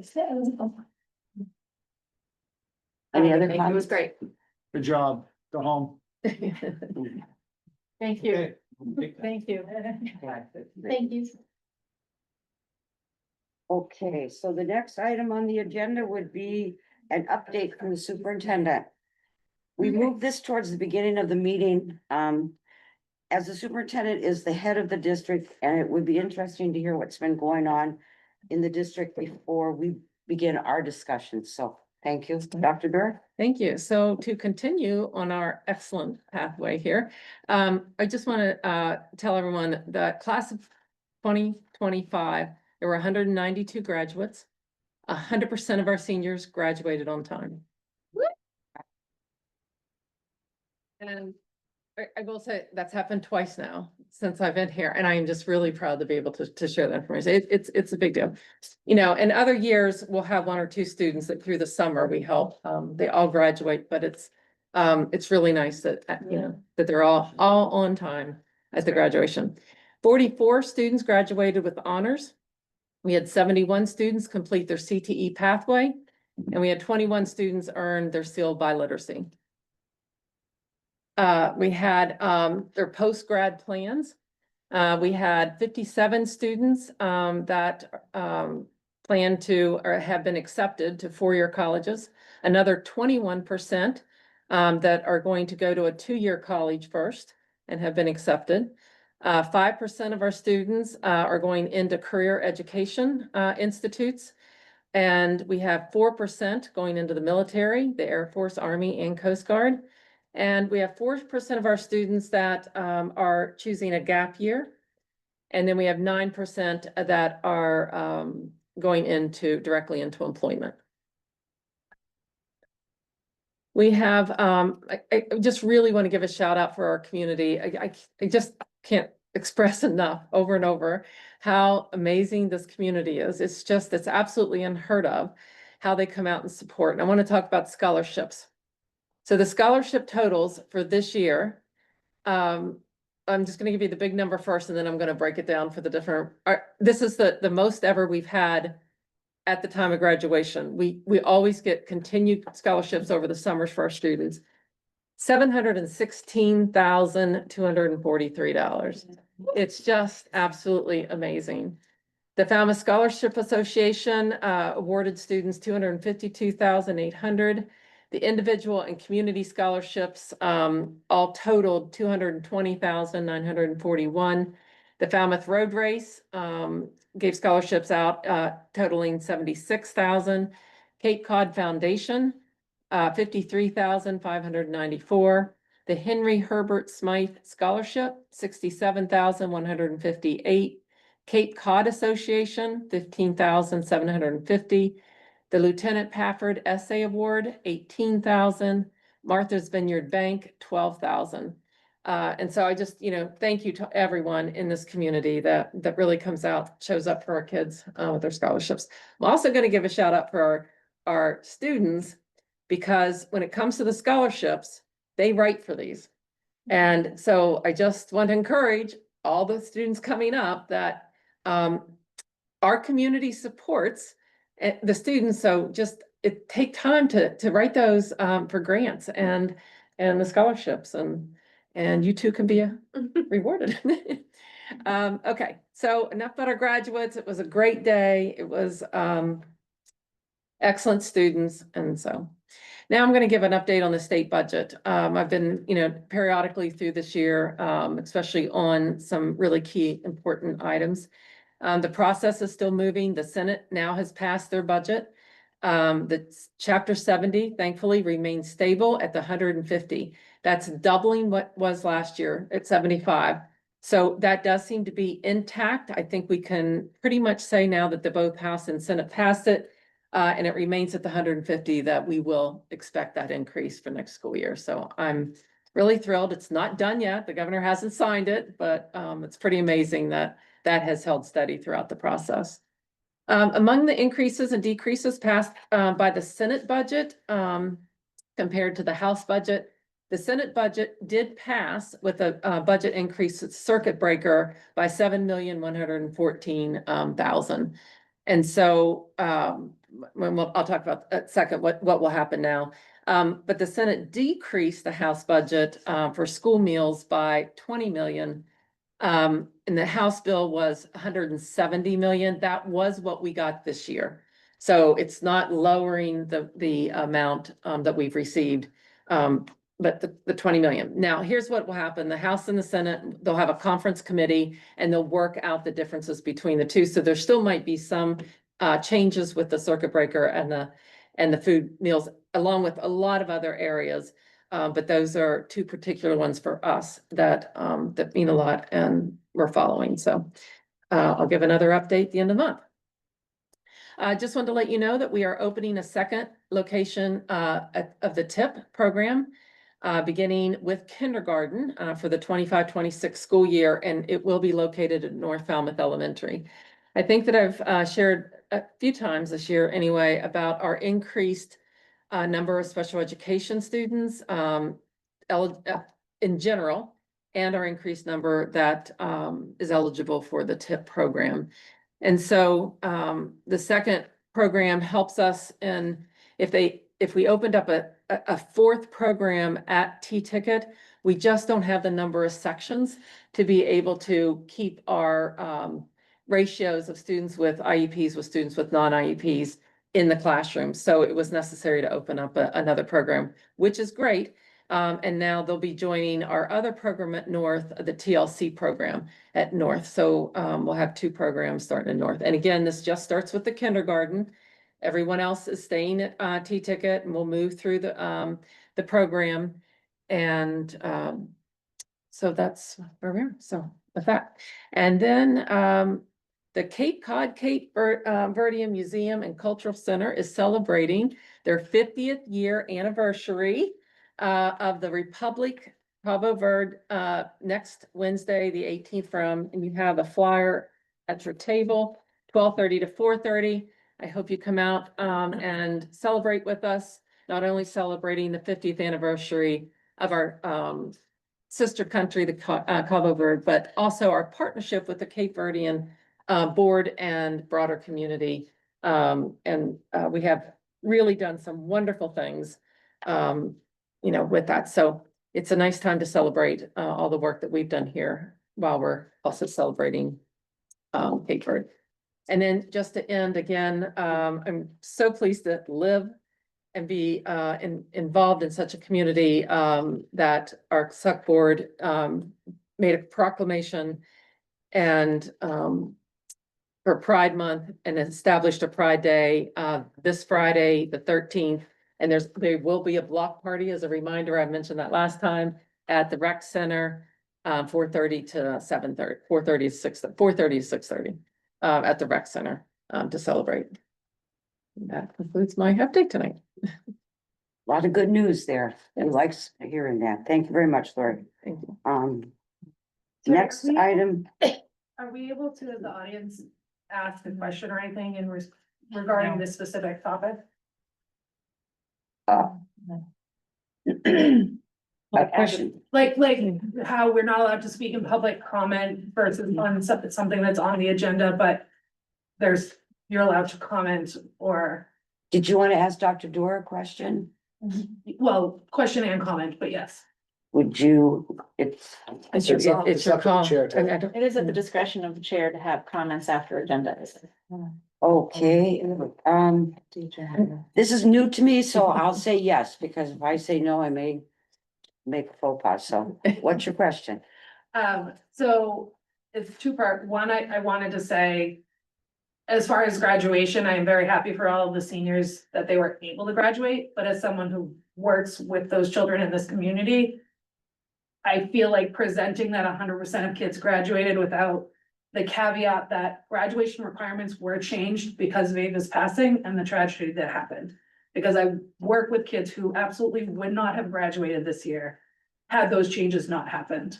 Attendance requirements were waived, and students who had too many absences were allowed to attend. Grades were also only allowed to improve, not decrease after the tragedy. So I just, for the public's information, saying 100% of the seniors graduated is true, but it may not have been the case, unfortunately, had the tragedy not occurred. My question is also, when we're talking about two-tip programs, T-tickets, kindergarten for next year is full. The registration for 2 classes is already full. I have a kindergartner in the TIP program who will be at T-ticket, whose IEP calls for time to be spent in these generalized education kindergarten classrooms. Those classrooms are already full, so is there a plan for, as we're talking about expanding the TIP program and things like that, for how we're going to deal with the fact that T-tickets 2-session kindergarten is already completely full? That's the question. Can you say your name? Sorry, my name's Diana Wilson, And your address. Braxton Road. I'm paying attention. Thanks, Mike. Yep. Thank you, Diane. Did you want to get this together and get back to us about that, or? Yeah, we deal with kindergarten numbers all the time. We're checking them every Friday. We're making decisions based on that. That happens all through the summer and right before school. Okay.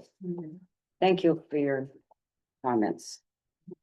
Okay, the next item on the agenda is an update from Paul. So you all have the budget in your packet outline. These numbers are as of the end of May. So similar to the update I gave you last month. Just be cautious, there's a lot of adjustments now that occur. This is the end of the year. So we start moving funds around, particularly when they occur for out of district. So let me just bring you to the far left. There, the total salary budget is 49,304,000. The total non-salary budget was 8,917,000. For a total budget of 58,222,000. So, you know, in simple terms, we'll hit that salary line pretty close on target for that salary line. On the non-salary line, you know, as we talked about all throughout the year, there was a significant increase in out-of-district tuitions. Offsetting that increase is that we got 177 million in additional circuit breaker funds. through $177,000. Did I say? I know, that's great. We don't have any worries at all.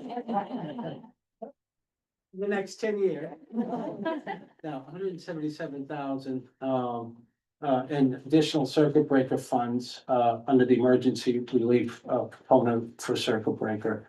And then we had also the draw, on our special, ed stabilization fund for 275 in April. So with those two funds, if you move, over to now the far right column, you'll see that non-salary line at the moment that we're discussing, this, which was the end of May, was 182,000 in the negative. But those are that's before we started moving, the cost of the out-of-district tuition into those two, funds, so the circuit breaker and the stabilization. So that number as of today is down to around $10,000. Wow. So on the non-salary. 10,000 in the negative or 10,000? 10,000 in the negative. Thanks. And we're moving, we continue to make adjustments. Through this process, up until June 30th, you're constantly making adjustments so that to hit the target. And so just to give you, a sense of it, we're within $10,000, but we still have invoices coming in, et cetera. We may have a maintenance issue develop within the school. We have to spend $5,000 or something like that comes up. So all of these continue to adjust. We run now P&Ls on a daily basis, to keep track of where we are and sort of land this $58 million budget on the $58 million target. So there's a lot of work that goes on. And I'll give you a sense of it. We have about $900,000 in open POs, that we are bringing down on a daily basis to make sure that those funds are either, have been encumbered and going to be used, or if not, we free up the POs and reduce our, that increases our availability of funds for the end of the school year. So this is a bit of art, a bit of science that goes into this, to land this ship on the target of the 58,425,222 by the end of the year. But we get a good perspective on it.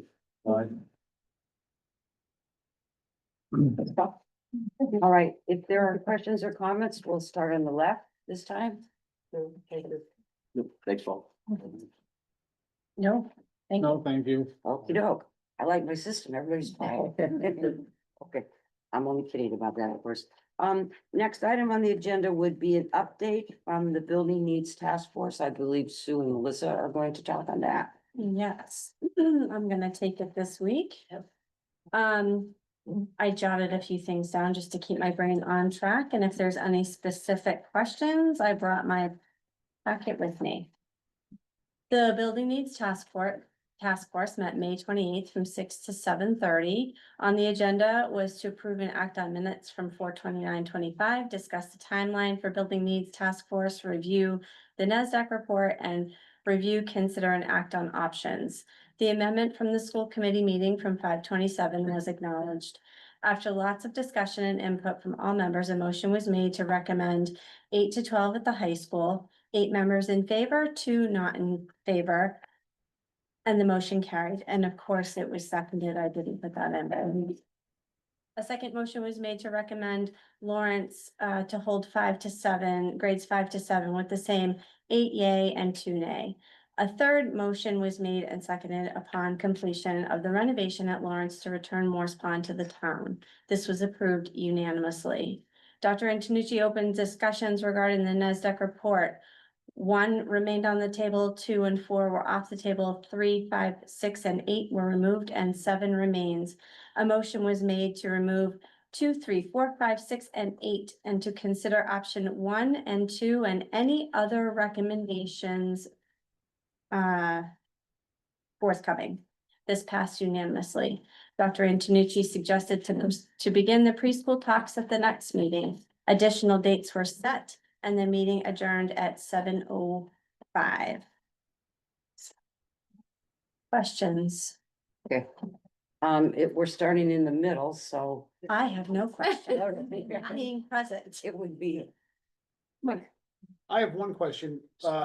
You just said that number one, the building needs task force moved forward?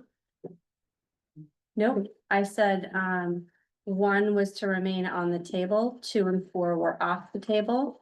Yeah, okay. 3, 5, 6, and 8 were removed and 7 remained, and then the motion was made to remove 2, 3, 4, 5, 6, and 8. And to consider 1, 2, and any other additional recommendations to be made by whomever. At our last meeting, what was the motion that we made? To delete 1 and 2? To have it not be reviewed. We referred that question to them, and we're waiting to hear back from them at our next meeting. Correct. But it's a different 1 and 2. Right. Correct. Oh, you're talking about The NASDAQ. I'm You're talking talking about about NASDAQ. NASDAQ. Okay. There we go. Thank you very much. Thanks, Thank Chris. Yeah, you. Thank you. thank you. Thank you, Chris, for No clarifying. more Yeah. questions. No, I didn't do anything. You pointed, we knew what you meant. Yeah. I have a question. I'm just wondering what the next date is. The next date, 16th. Thank you. great. All right. So, At 6 o'clock. Thank you. No, I'm good. Margaret? Enough meetings. No, we're not gonna discuss it today, we're just. Yeah. Carrying the. No. report, Just the right? report. Yeah, thank you. So this is just. Like eventually, once they kind of make their final decisions, then it comes to us and then we'll decide. Correct. Just check. Are we getting an update of any of the feedback that was provided to them at whatever point? Oh, we did have those. We had them all set out. Do you have them with you, Sharon? Okay, Do we I have think it was the them? whole moving over here. We had them all copied. They were all stacked up at to bring. I mean, there's a stack of something right there. Oh, yeah, maybe. It's, I don't think that's thick enough. So the 2 things that we were gonna share tonight are the company that did the transcript for the forum, the Teaching Learning Alliance. No, We it's can okay. get them. Yeah, okay, so, yeah, these 2. These are the 2 that we had all ready to bring to you today. It was the Teaching Learning Alliance, it was the transcript from the forum. And then it's the online, the NASDAQ report feedback. And so these were the 2 items. Katrina, I know you asked about, I'm sorry, we copied it way back, whatever the date was when we copied it for that, and they've been stacked up there, and I just think I just asked Sharon to make copies of, I just asked Sharon to yeah, make copies. so we can get to me. I'm sorry. yes, you're in the. Okay, if anyone wants to take one, I can pick up another one from Sharon if. Well, she's making copy copying. right. Oh, she's gonna copy right now. Okay. Go ahead, Linda. I just want to respond to a comment earlier that leaves me a little perplexed in that it was an insinuation that the members of this committee have not done a deep dive into the consultant report, and I will speak on behalf of all the committee members because this is my copy. I think we've all done our due diligence in looking at this and looking at the data, and to suggest otherwise, I think is really it's not setting well with me. So I just would like to say that I'm quite confident that each member of this committee has done their fulfilled their responsibility and looked at this report. Gary, do you have a comment? Okay, no, I don't have any comments. I would like to make a comment, since we can go around twice, right? Correct. I wasn't really going to, but, Glenda kind of opened the door. It was also insinuated that, the Building Needs Task Force hadn't also looked at the NASDAQ report in detail. And, again, I assure you that everyone at that table has done their due diligence and then some.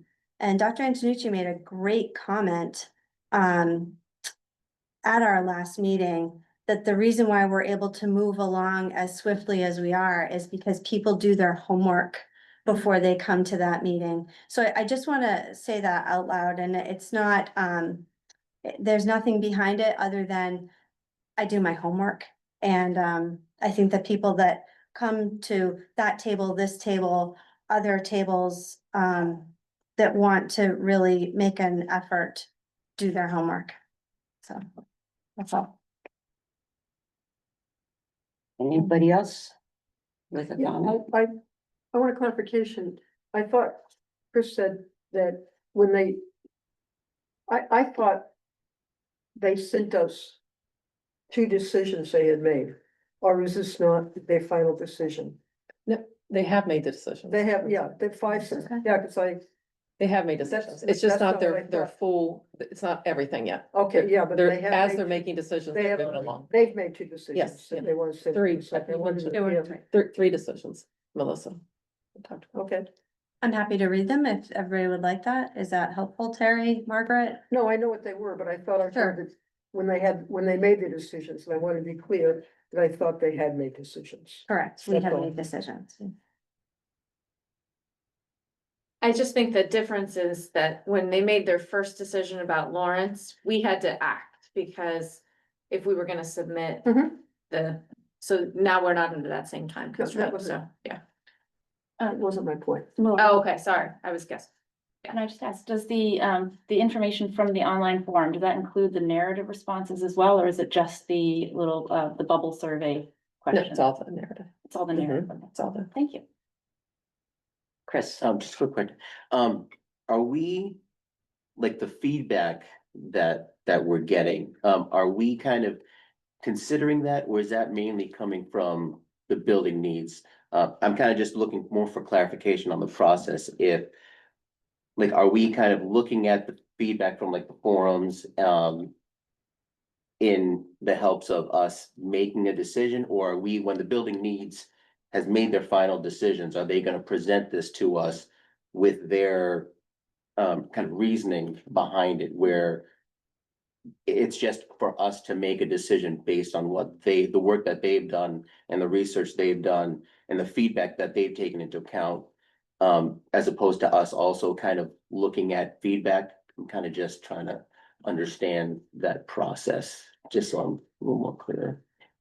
Does the committee member have? My something? personal observation or feeling is that a full report will be made based with rationale accompanying that information. But then as individuals, as we sit here, it's up to us to continue to do our own homework and analysis as well, but taking into consideration their recommendations. That's exactly how I understand. Thank you. Thanks. Yes. Just a question, is there a timeline or a projected timeline when we will receive a report? There's Dr. no rush. Antonucci has stressed several times in regards to we are not in a rush. As Dr. Dorr has as well, in regards to when we get to the point of where we feel our discussions are finalized and a vote is taken, no matter what it takes. So just as a follow-up, is the committee meeting over the summer? Yes. Yeah, I believe so. Okay. We don't have dates as yet, but we meet on Monday night. Yeah, And I'm sure that we'll be working towards that. there's been no discussion of taking a hiatus. Okay. Thank you for all that information. All right, next item on the agenda will be the first read on school committee meeting dates. So I don't know that anyone, Lori will start this conversation. Okay, so as you'll see in September, we normally have two dates. The second school committee meeting of September falls on Rosh Hashanah.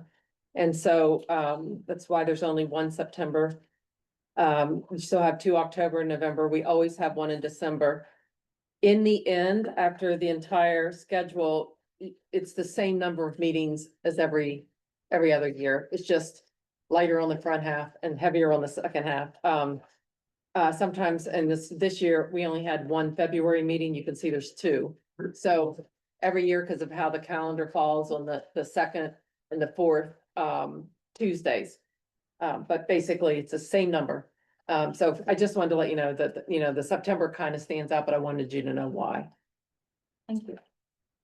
So the September meeting will be a long one. But, Kelly, what is it that, why we had to do, just to reiterate, why we're only having one? Oh, because of Rosh Hashanah. Because of Rosh Hashanah, right? So get ready for a long one in September. Yeah. Okay, comments, are we starting on the right now, right, Sue? Okay. I'm wondering if we can, although we do not know when town meeting will be in November, traditionally, it's more towards the. It's on this. We actually have. We got It's an on- update. okay. This All right, what the- thank you. Yep. All right, Thank, November 17th, yeah, they okay. announced it at the last time. I'm just looking at the November 25th, and that is, there's no school the following day, right? Right. Oh. And then it's Thanksgiving, so, Yes. I mean, It is us. staff, administration, you know, whoever who may want to come to our meeting is, It's not great. Holding up. We don't want to hold anybody up if they have plans for the holiday. We meet Monday. So this is the first read where we're getting opinions, so. if we can just look We at that. can look into somehow. that, yes, okay. My question, I'm sorry, was that your own? And that's, My, and it might not matter at all, but I'm wondering if, because this is really our list of meetings so that the public knows that we're gonna be conducting our business. And we don't conduct business at the retreat.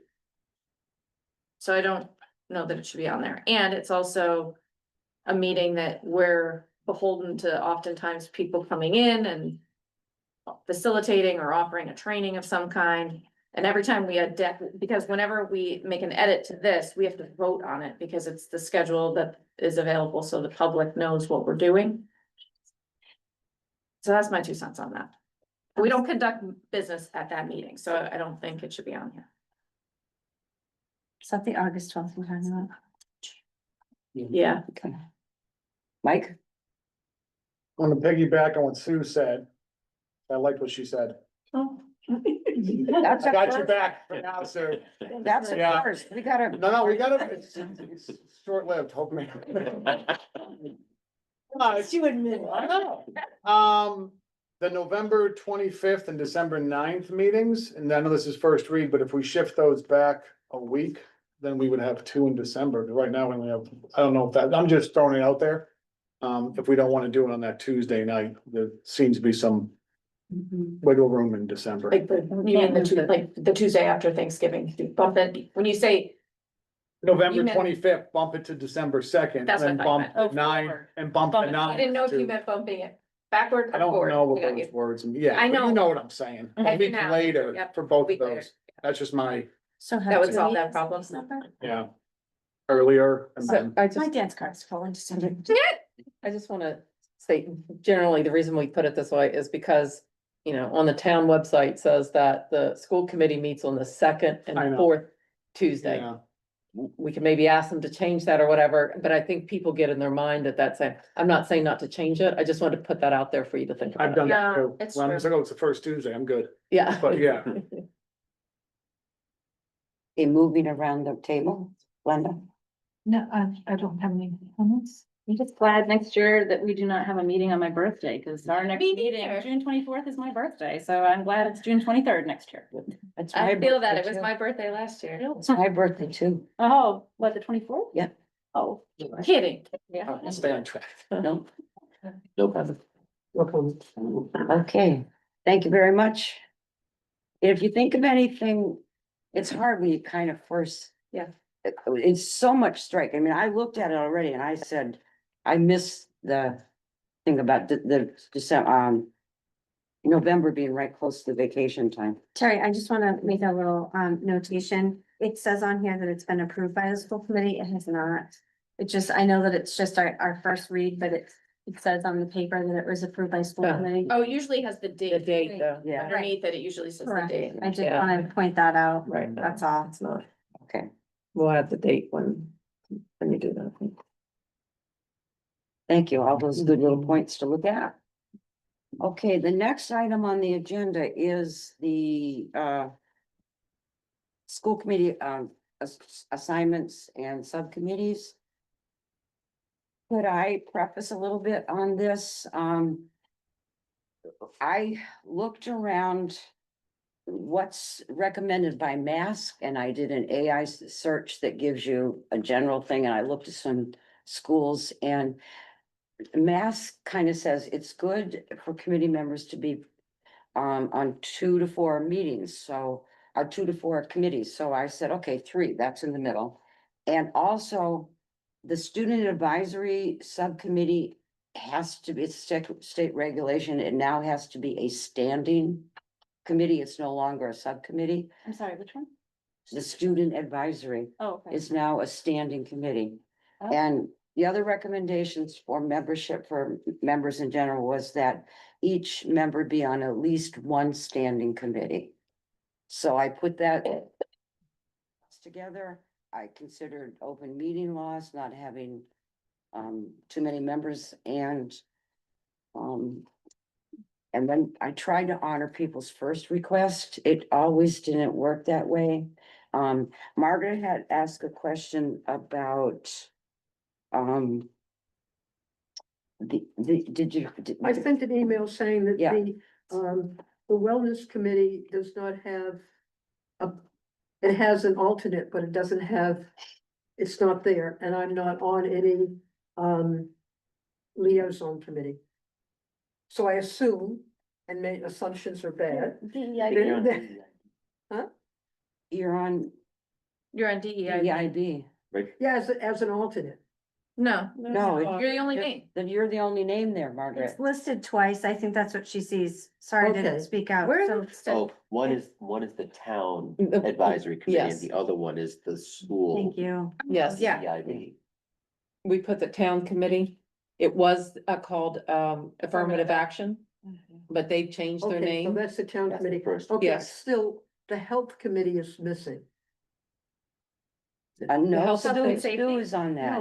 No, the health committee that I was on last The year. wellness committee? That's the wellness wellness. committee. It's right there. Chris is got that. As a liaison. Yeah. Oh, I'm sorry. I thought that was alternate. I'm sorry. Okay, all right. And the LPAC one, nobody signed up for that, so I put my name. I'll take it. Mark, would somebody, okay, thank you very I much. got inspired by Maria earlier. Okay, all right, so good. All right. Wanted to mention that I was on that, I was on a few, but because I work, it's very difficult because some of these, most of them meet during the day. But I appreciate the subcommittee appointments. Thank you, Terry. Okay.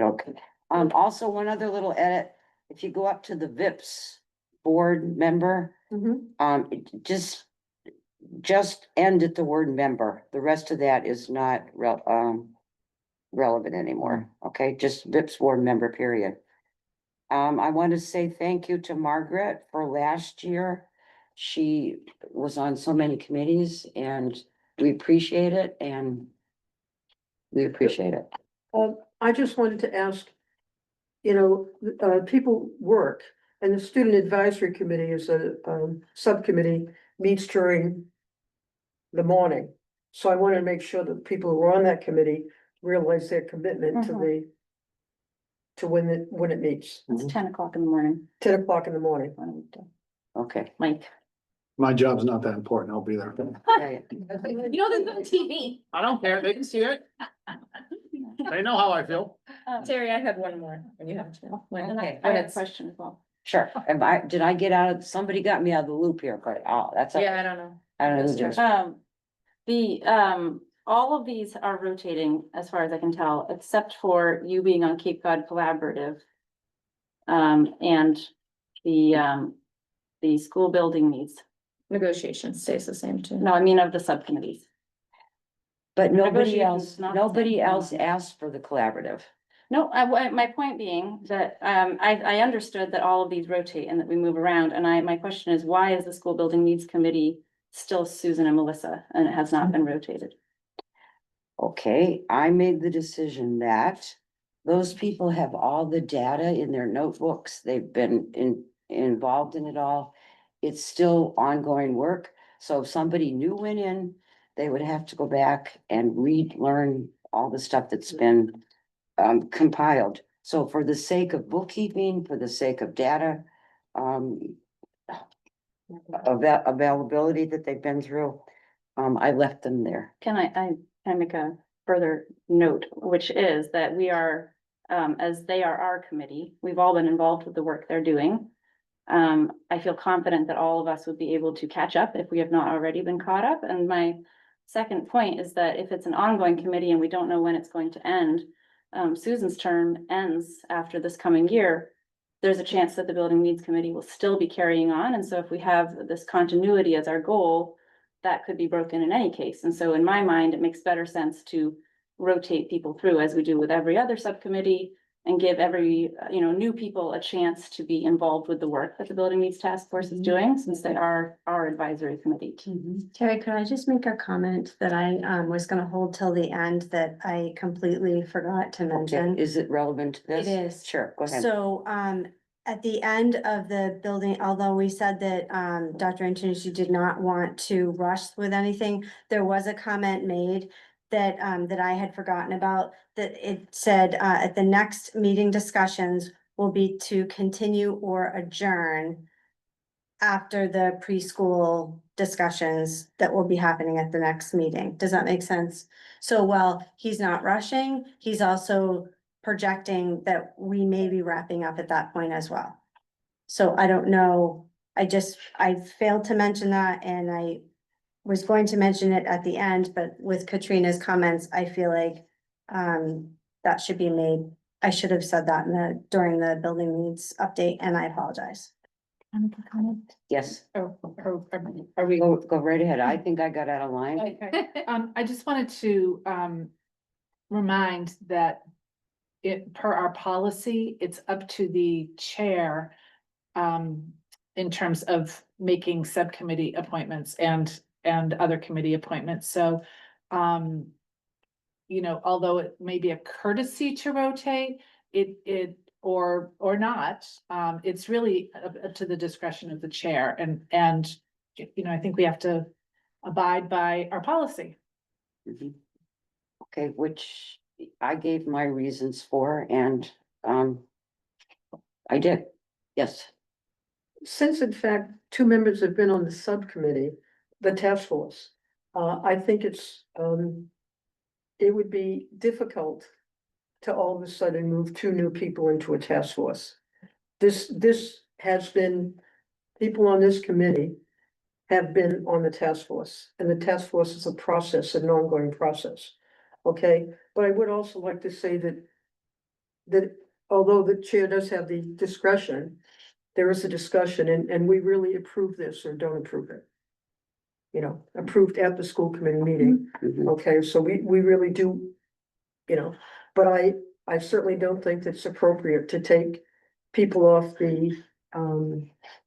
that committee if in fact they've been working on a task force and the task force is ongoing. Yeah, and to be honest with everybody, this is a first read. This is where you hear from people and their thoughts, That's what I gave my opinion. okay, yes. Okay, I'm sorry. I was gonna suggest that, did you say Sue? No. No. You said, I'm sorry. No, I was gonna suggest adding a third person to bill signers, and I'm happy to do it. It hardly ever gets used, but I think we had one time last year when when both people were Yeah. unavailable. And, No, last year someone came to my house. I was the third person last year, Yeah. and last year someone came to my house. The year before, you were called on, but last year someone came to my house because I just had surgery and I had to sign. yeah, so I mean, I'm happy, I don't have a lot of other heavy lifting things. I'm happy to just be the third person if you wanna add. Just in case. Margaret had signed up for that Oh, okay, I'm sorry. already. I just was sticking to my 1 and 2 thing, so. If you want it, you're more than welcome. I just wanna make sure we're covered, I agree with you, but it's whatever. I'm fine with it, whatever. however you wanna do it, Terry. Again, we're gathering your input, so. Any other comments? Chris? Just a question, student advisory subcommittee, that meets once a month, 3 times. 3 times a year. 3 times a year? Mhm. Oh, yeah, I can easily make that. And the wellness committee, was that, I was kind of reading through the brief blurb in our packet, is that kind of like an outreach where you kind of meet with staff or the public, how does that really function? This wellness committee has 3 prongs, right? It has sports, physical, nutrition, and social and emotional. And they had the fair last year. We look at health in terms of those 3 aspects. And last year it was wonderful because they were integrated, because my previous year on that committee, they were sort of silos. And last year they were able to really become all integrated. It meets, I think, 4 times a year. 4 times It's a a year. standing committee, so it's the same members that. Okay, and it's just kind of report back on what, Happens at the committee, and you may have some contributions. Yeah, suggestions, whatever, to keep improving okay, what we're doing for the district and the area funds. all right. Terry, can I ask a question about CPAC? When does CPAC meet and how often? We have a binder that has all their meeting times in it. I don't have them all in my head, honestly. I think it's like the second or third Thursday, and usually, Terry Ellis Hunter does a Zoom. Okay. And And Whoever the chair, she was the she chair. was the chair the last couple Yeah. of years. It's in your information binder. Okay. It's about this thick. Okay, yeah, the Yeah, original binder. yeah, All yeah. right. Sandy Casambelis is the contact with the CPAC that works directly with the chair, whoever the chair is. Alright.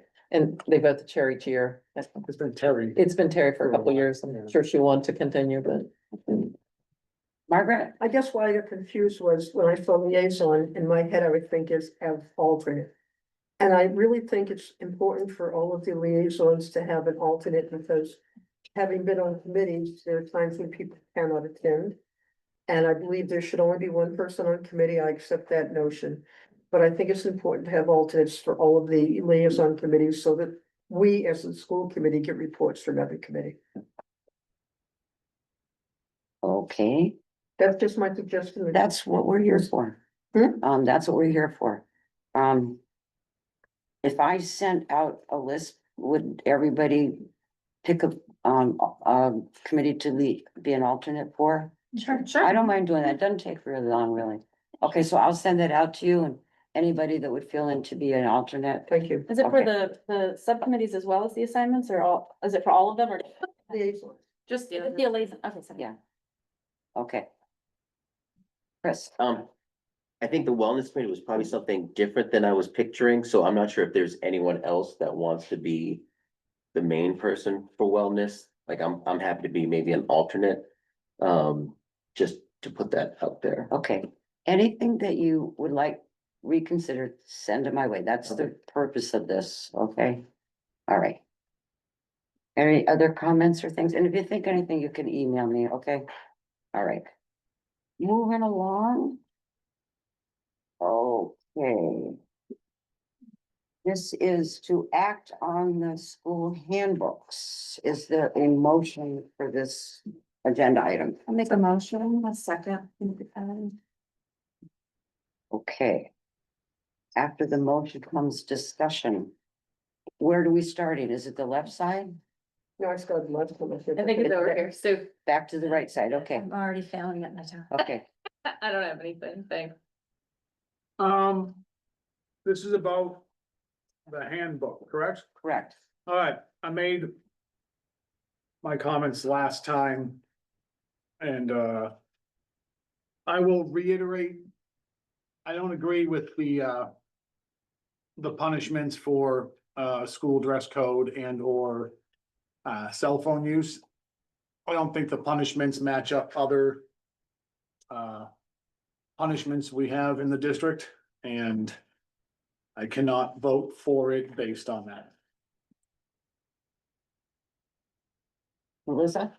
I have nothing. Nothing. Unfortunately, I do have something. I don't normally write comments, but I did tonight, and Robert's rule says you are allowed to have a 10-minute comment. This is not 10 minutes, do not worry. But Is it 9? I think it's more like 8. I will read fast, but I would like to share it. Don't go too fast, we'll lose. No, it's We'll okay. lose breath. I'm sorry, I am what did you say? Odyssey? I don't know. You said the Iliad about something I had written. Okay. I was not aware of the Lawrence School dress code until I did my tour of all the schools back in October and observed that the students were in uniform dress that mostly made them look like golf caddies.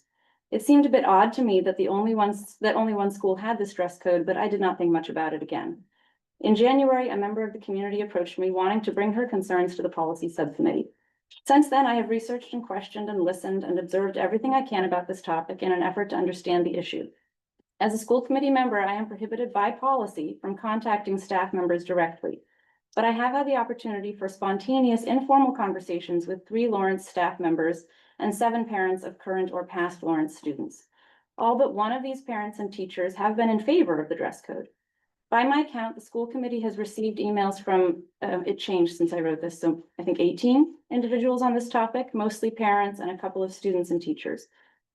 Of those individuals who emailed, 7, 8, 9, 10, I think were writing in favor of the dress code and 6 were against.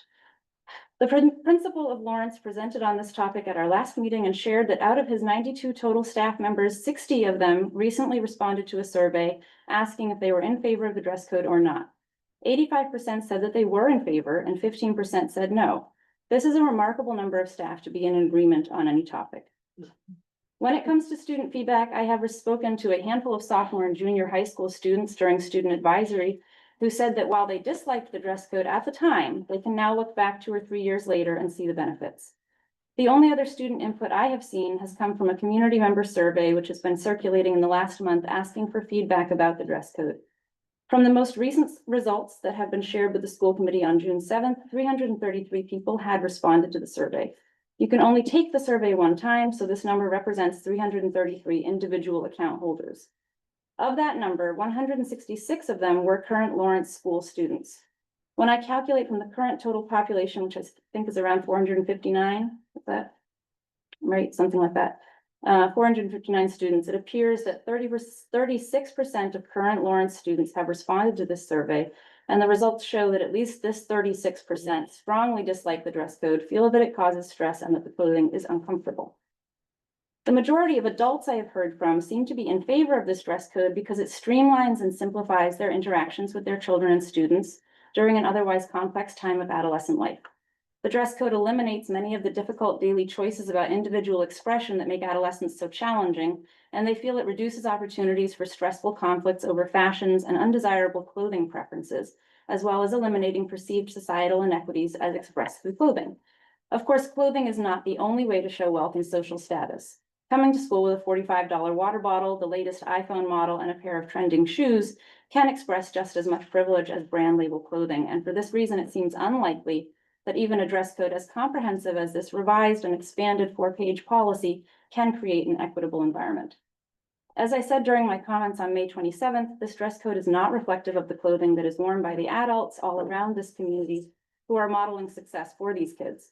Even the teachers at Lawrence do not consistently model this dress code in their own working attire. I can understand the desire to remove choices about clothing.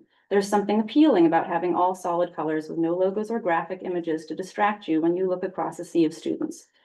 This desire is very much in line with many private schools, including Waldorf, private academies, and religious schools. However, I believe it is our job as a district to prepare our kids for the real world. Just as we teach digital literacy from the very earliest grades in order to prepare students to be discerning members of a global world and to use the internet safely and critically, we need to teach students how to express and represent themselves respectfully, authentically, and thoughtfully through their clothing choices. Adolescents don't always make healthy, smart, safe choices in their wardrobe because they are in a phase of trial and error. They are still learning.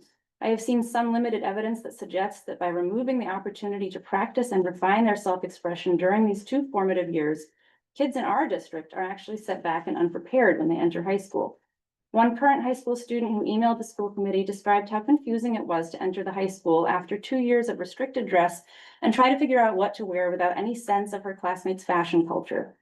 During last weekend's graduation ceremony, one speaker mentioned how the class had worn pajamas almost every day their freshman year, but that now as seniors, they had learned how to represent themselves more seriously. It is the prerogative of the school principal to make decisions for the handbook, and the principal at Lawrence has recommended keeping the dress code. I defer to the experience and wisdom of the principal and staff. However, it is the school committee's job to consider, revise, and approve all policies in the handbooks.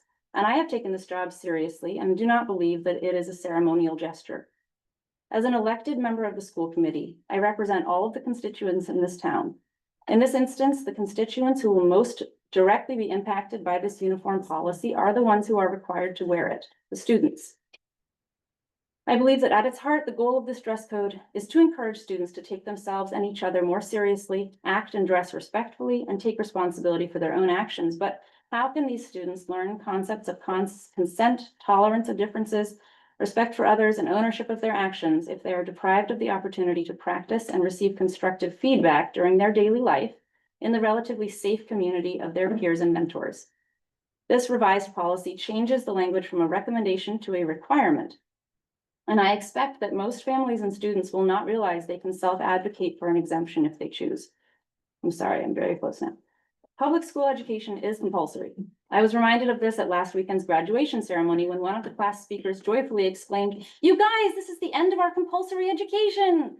These children are minors and have very little control over their own destinies each day. They are compelled to come into our public schools every day, regardless of their preferences. They may have no intrinsic motivation to want to dress for success in this environment. And unlike dressing, in my opinion, a comparison cannot be drawn between the school uniform and dressing for professional work life. Because unlike dressing for a job, they did not choose to be in school and they will not be reimbursed for their time. In this restricted and highly controlled environment, the primary way that kids can express themselves is non-verbally through their choice of what to wear, what to eat, and whether to voluntarily participate. Our culture values individuality very highly, and self-advocacy is generally encouraged in our learning environments and in society at large. The concept of consent has been one of the top issues in Western society for over a decade now. In my view, this dress code deters consent and promotes conformity. Some elements of the dress code do make sense, and these are the elements that appear in other school handbooks of the district. Namely, no hate speech, nothing dangerous or unsanitary, nothing that can reasonably be predicted to disrupt the educational environment, and no hats or hoodies indoors. This last restriction makes sense from a safety perspective, so you can see and identify individual children's faces when they are mingling in large groups. These dress guidelines adhere to state and federal laws. They make sense and they do not financially burden or overly restrict the self-expression of students. I am very hopeful that in the coming year, Lawrence school staff, administration, and 5th through 8th grade students and their families will be able to engage in a thoughtful, rich dialogue about this topic through collaborative workshop-style community forums in order to forge a new vision of what it means to dress for success. We are unfortunately required to vote on the handbooks now before such a process has been undertaken, and so in the absence of comprehensive process-driven data, I must consider the incomplete information that I have been able to gather in the past 5 months. I did not have an opinion when this conversation began. Through the process of the last 5 months, I now have an opinion. I have considered the views of the principal, our legal counsel, parents, educators, and students, and ultimately I must consider my own values on this matter. I am unwilling to vote to approve a policy that arbitrarily seeks to control and restrict student choices and behaviors in additional restrictive ways. Thank you for your time. Okay. I hope to never do that for you again. That's not back to follow, geez. Thank you, Katrina, for that. So I kind of have a question. So a no vote on this or a yes vote implements this new handbook policy. A no vote just keeps it to what the original was. Is that my understanding? Well, there's more than one school involved in this. Right, So, right. to be honest, Lori, can you help with? Yeah, so I mean, Chris's I think answer? Katrina was focusing, not to speak for you, but I think you were focusing on the Lawrence, right? And there's about the cell phones, there's a couple things for the entire, all the books about assault battery that needs to be updated because it's law and we need to update the law.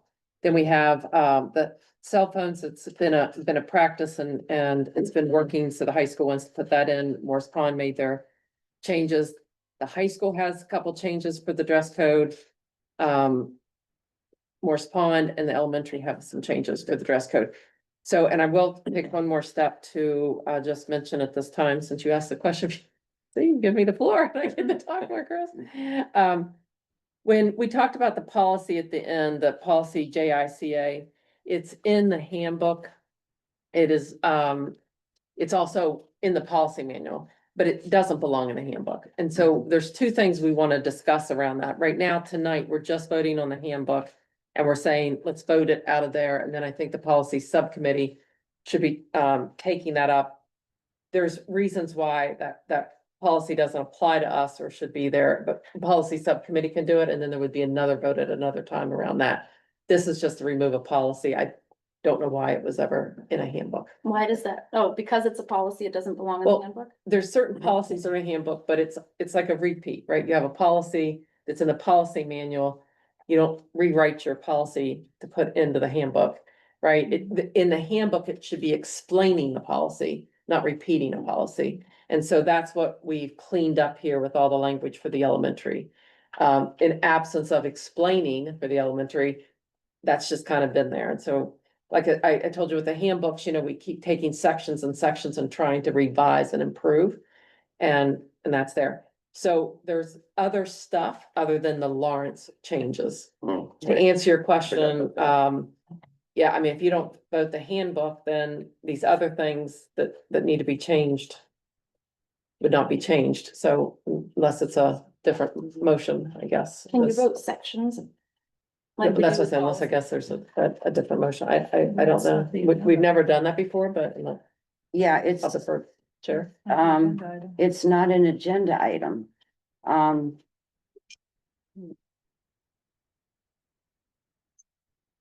So to Chris's question, if it's a no vote, what does that do? It takes the entire handbook. And it does not revert it to last year. It It would so we be, don't it would have be the yet. standing one, it would be the standing one, so if a no vote would just return it to what it is. So I guess, I'm prepared to vote for this now, but. This discussion has brought up kind of a larger discussion of. I think really looking at our policy for this and trying to come up with a more unified. Kind of dress code and looking at. What is the purpose of this dress code? Whether it's an equity issue or whatnot, and really getting as much community and student and teacher input from, I would say, all the levels. I'm curious, I'm still not sure, has the policy been successful at Lawrence? Like, do we have data that supports if it's been successful? And with the high school not having kind of a dress code, how have the teachers, students responded there? So for me, I don't have enough information, based on what we have received in terms of data and just the population at large, how many people there are that this affects, for me to make kind of an informed decision on more specifically with the Lawrence dress code, but kind of having a more uniform dress code policy that goes through, elementary school through high school, so that kids kind of have that consistency. Obviously I deferred to our legal counsel regarding the legality of it, but just because something's legal, is it the most effective policy that there is? So I would hope that, even though we vote for this now, that there is a definite timeline for addressing this issue in the future. So that was kind of my view. Margaret? No, this is for the handbook to just replace what's in the handbook and explain what's in the policy now. If I understood it correctly, Dr. Dorr said next year you were gonna do a survey about this issue. And, I think one of the things I found most helpful was what Susan read at our last meeting, where in fact, this is just one aspect of the Innovation School. of the innovation school. And so there's lots of other aspects. So if we're going to remove this aspect, of the other aspects going to be going away too. Because there's only one aspect of a larger concept, that started several years ago. Now, this is about the handbook. If I'm correct, Dr. Dawes said next year, and particularly if we're gonna change the dynamic of Lawrence. You're gonna be doing a survey in terms of all of the constituencies, in terms of what's best for the students. Yes, that was already planned, for 2 years from now, after we, got the feedback from the renovation moving forward. Once we knew it was forward, it was kind of our plan as part of that. But with all the discussion, I certainly said that Tom and I could move it up and do this next year. And can I say one more thing? Since the student who spoke at our last meeting is a fifth grader, this will not affect him next year. Because he'll be in sixth grade, not in seventh grade, so it will not affect him. Affects all the kids that are there now. No. Okay. Sue, did I start with Sue? No. No, Yeah, we're done. We're We already done? did our side. okay, so Unless everybody we has want- spoken? But me, okay, my comment is, it's a very big issue, as Chris described.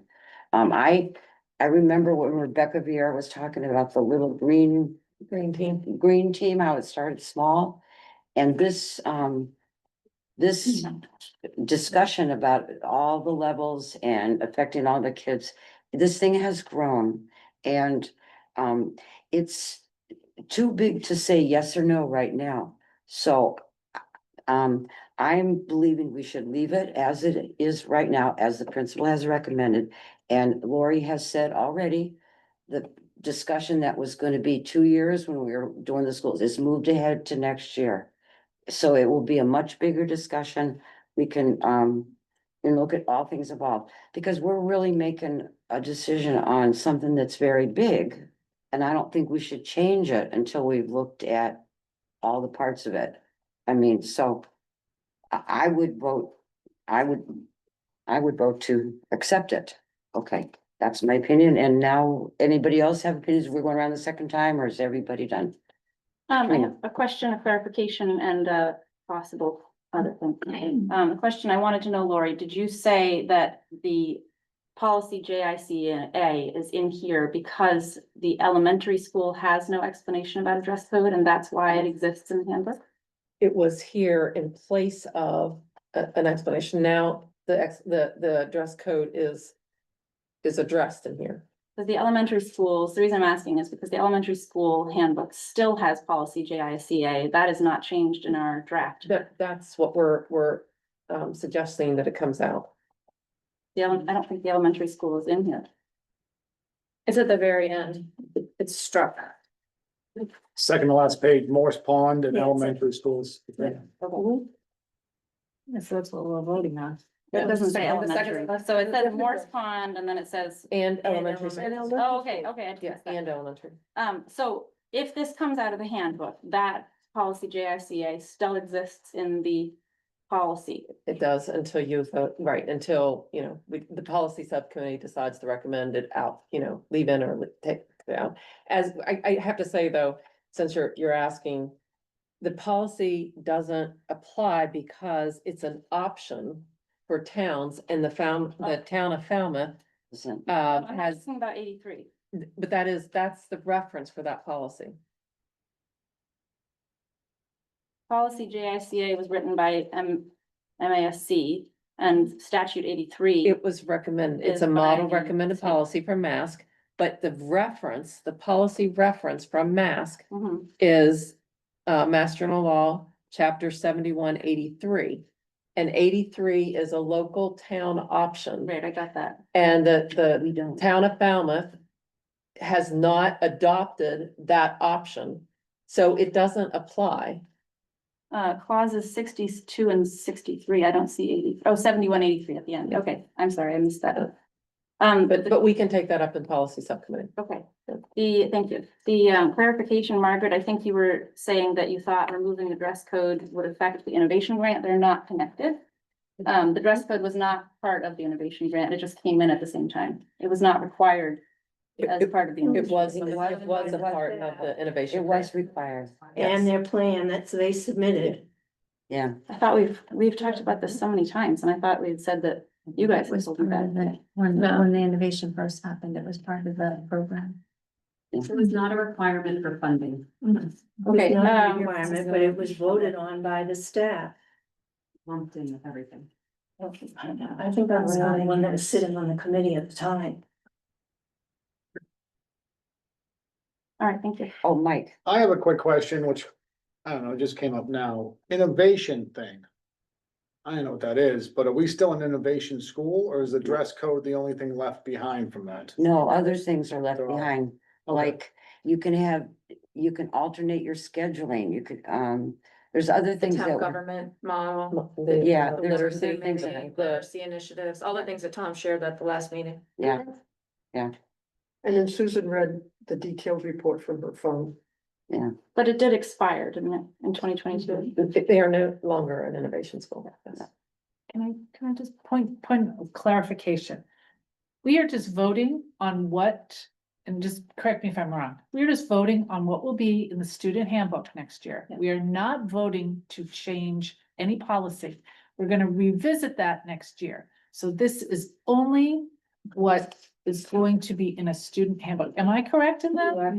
Yeah. Okay, so that's what we're voting on. Are there any other comments? Okay, for voting, would you, please raise your hand? Why don't we do a roll call vote on this, okay? Okay. So. Is it the left side that starts? Yes. Okay, Margaret? Susan, yes. Lumping, yes. Nevin, yes, I guess. Cohen, yes. Most Keith, yes. Michael Halen, no. Welch, yes. Augusta, yes. Madeira's, yes. So, did somebody count them? I did. Okay. Passes. It passes, okay, all right. Okay, the next item on the agenda would be to act on the school calendar. Okay, Second. Lori, you wanna, this, I'm sorry, I jumped the gun. No, that's okay. That was good. So as we talked about last time, I've got no suggested changes since our last meeting. So this calendar for 1 year only, we're gonna pilot going before Labor Day. It'll be the Monday, August 31st through Thursday, September 3rd. There'll still be a long weekend for Labor Day weekend from Friday through Monday. So there'll be a 4-day school week, 4 days off, and then another 4-day school week to start the school year, and then everything follows the same until the end of the year. And you can see that the last day without a weather contingency day would be the 16th of June. okay. Is it the middle that starts now? Sure, and I have a question. Okay, go ahead. So previously, we didn't use the word pilot, and I feel like you're sneaking pilot in because I feel like you want to start before Labor Day. Oh, no, I meant it's a 1 year only. I did not Okay. mean anything about the pilot. Okay. No, I don't really, Because a pilot to me sounds like, oh, we're gonna try this. okay, year, and then- I am so sorry. Let Okay. me, I really don't have feelings one way or the other, whether it's before Labor Day or after Okay. Labor Day, Thank you honestly. for clarifying. But this was the only time I would ever suggest is when it's so late Sure. in of course. September, and Yeah. that's what happened in this year. And the FEA had looked at it and said they would also like to try it 1 year, and so I'm just reporting on that, that's all. So no, I'm sorry, take the pile away. I was trying to make emphasis, we're gonna do it for 1 year only, we're not gonna say this is the way it's always gonna be. Thank you. Okay. Thanks for letting me clarify. Okay. Who's next, Mike? I have no questions, but I do have a comment. I've talked to a few teachers last week and they're all pretty excited about starting earlier. Okay. And some of them Fine. said we should have done this years ago, but, oh, actually I do have a question. Take it back. I like it, but can we do, I know the FEA has chimed in, but can we do like a larger survey to see if it's, I know Melissa doesn't love this, but It's okay. a more permanent idea? With families, because the FEA does their survey with their staff. Yeah. So, I mean, I could do a larger one with families. Is that I'd be more family input? concerned with staff and teachers than, Oh, you know, well, so they did their survey with their. then they're so okay with it. it leaned toward trying it. Yeah. I'm not gonna say it was 100% by any means. But they said it leaned toward giving it a try in this year. I was going to survey families when we get to the 26-27 school year and survey after we do that start Yeah. to see how people like it. Maybe Yeah. could do that. Yeah, Yeah. and then we would know, After you know, the to fact kind of they tried it. inform, Yeah, after the fact. after the fact, to inform us whether they liked it or didn't like it. Because the option is you push it into July. You can't. You can't. Well, I understand, yeah. But it does, if we don't do it, it does take us with contingency days right up to the last day of June. Yeah. Yeah, And it was late last year. yeah, it was like. Right? Just a comment, so I'm sort of guessing that this is gonna pass, we didn't have any major issues with it when we talked about it first read. I think if we do approve it, it would be good to have something on Facebook that says like the 2026-27 calendar has been approved, it's different. Yeah. We'll have a Because, banner you know, or something yeah, across. just something before, because I know it's crazy, but you know, people plan. I was planning a big family trip a year out. And you don't want people to feel like they didn't have any idea it was coming. And that's the whole reason why I've started doing 2 years out. Yeah, so it's people- so much better. So people could plan their trip. So we'll definitely do some advertising. Yeah, I about think this. that would be really And good. as well, reiterating that this is 26-27. Yes, People yeah, don't think we're exactly. about this summer. Yes. Margaret? I'm okay. Yeah, No comment. No comment. no comment. Round two, go ahead. This isn't about the calendar per se, but if I could do a throwback to the committee meeting dates, I feel like Tuesday, December 9th on the school committee meeting dates is Wednesday on the real calendar. That's That's next year year. after. Oh, I apologize. I did that last time too, Melissa, and you caught me last time. I apologize. No more second comments for you. Okay. You shut up. Okay. Okay, I guess we're ready for a vote, Sure. right? Okay, so we have the motion. All in favor, will you please say aye and raise your hand? Aye. Okay, it passes. Perfect, thank you. Next item is to act on the, Attorney Mary Gans's contract. Lori? As we talked last time, Mary's contract is up. We did a 1 year, this was her first year out of the director position, with the school district, and we contracted with her, and so we did it as a 1 year only, and now, we're putting forth a contract that, like any other attorneys we hire, it's kind of, it's ongoing, as one of the district attorneys. She'll Okay, continue in this role. okay. Are there any questions? It's starting at the left. We need a We need a motion. motion first. Oh, yeah, I'll make a motion to approve the contract. I'll second. okay. Margaret? Did I understand this is a 1 year contract or it's just a contract? The past one was 1 year. This one now is a standard contract that we do with this, yeah. This was just Clarification, thank you. There's no term. no term, right? Lumping, yes. No, we're not. Oh, sorry, just, sorry. Do you have a question first? No. No. Nope. Nope. No. Okay. Roll call vote. Roll, you don't. We don't have to do for that, okay. You can do the same. All in favor, say aye and raise your hand. Aye. All right. Opposed? Okay, so it passes. Yes. All right, see, I told you guys, it really is hard to keep track of votes and who raised their hands first. It's really difficult to do that. So that's why I thank you for letting me try this system of rotating it. It's easier. Okay, Sharon, did you get the votes on that one? She didn't, I haven't. Oh, you have them, okay. okay. The next item on the agenda is to act on the superintendent's contract. And I will say, this vote tonight is to approve the majority vote of the committee done in executive session of the superintendent's contract. Okay, is there a motion? So moved. Second. Okay. So it's a vote. We start in the middle this Do we have time. just one discussion? Oh, sure. I just wanted to clarify that the entirety of the contract, I am fully in support with about the increase in pay and all the other elements. The only problem I have is with the term. 6 years is the exception in the state. I would have preferred it to be 3 years. So unfortunately, I'm going to vote no, but it's not because of the rest of the contract. I just wanted to clarify that. Okay. So now we start voting, right? Okay, Unless I there's any forget more where we're discussion. starting from. Is it the middle? It's not a roll call. It's a roll call. It's Sue? not a roll. Augusta, It yes. Doesn't have to be a roll call. Oh, yes. Halen, no. Let's keep yes. Glenda Cohen, yes. Nevin, no. Lumpy, yes. Tuesday, yes. Madeira's, yes. So it passes. Congratulations. Thank Yes, you. yeah, Thank you. All right.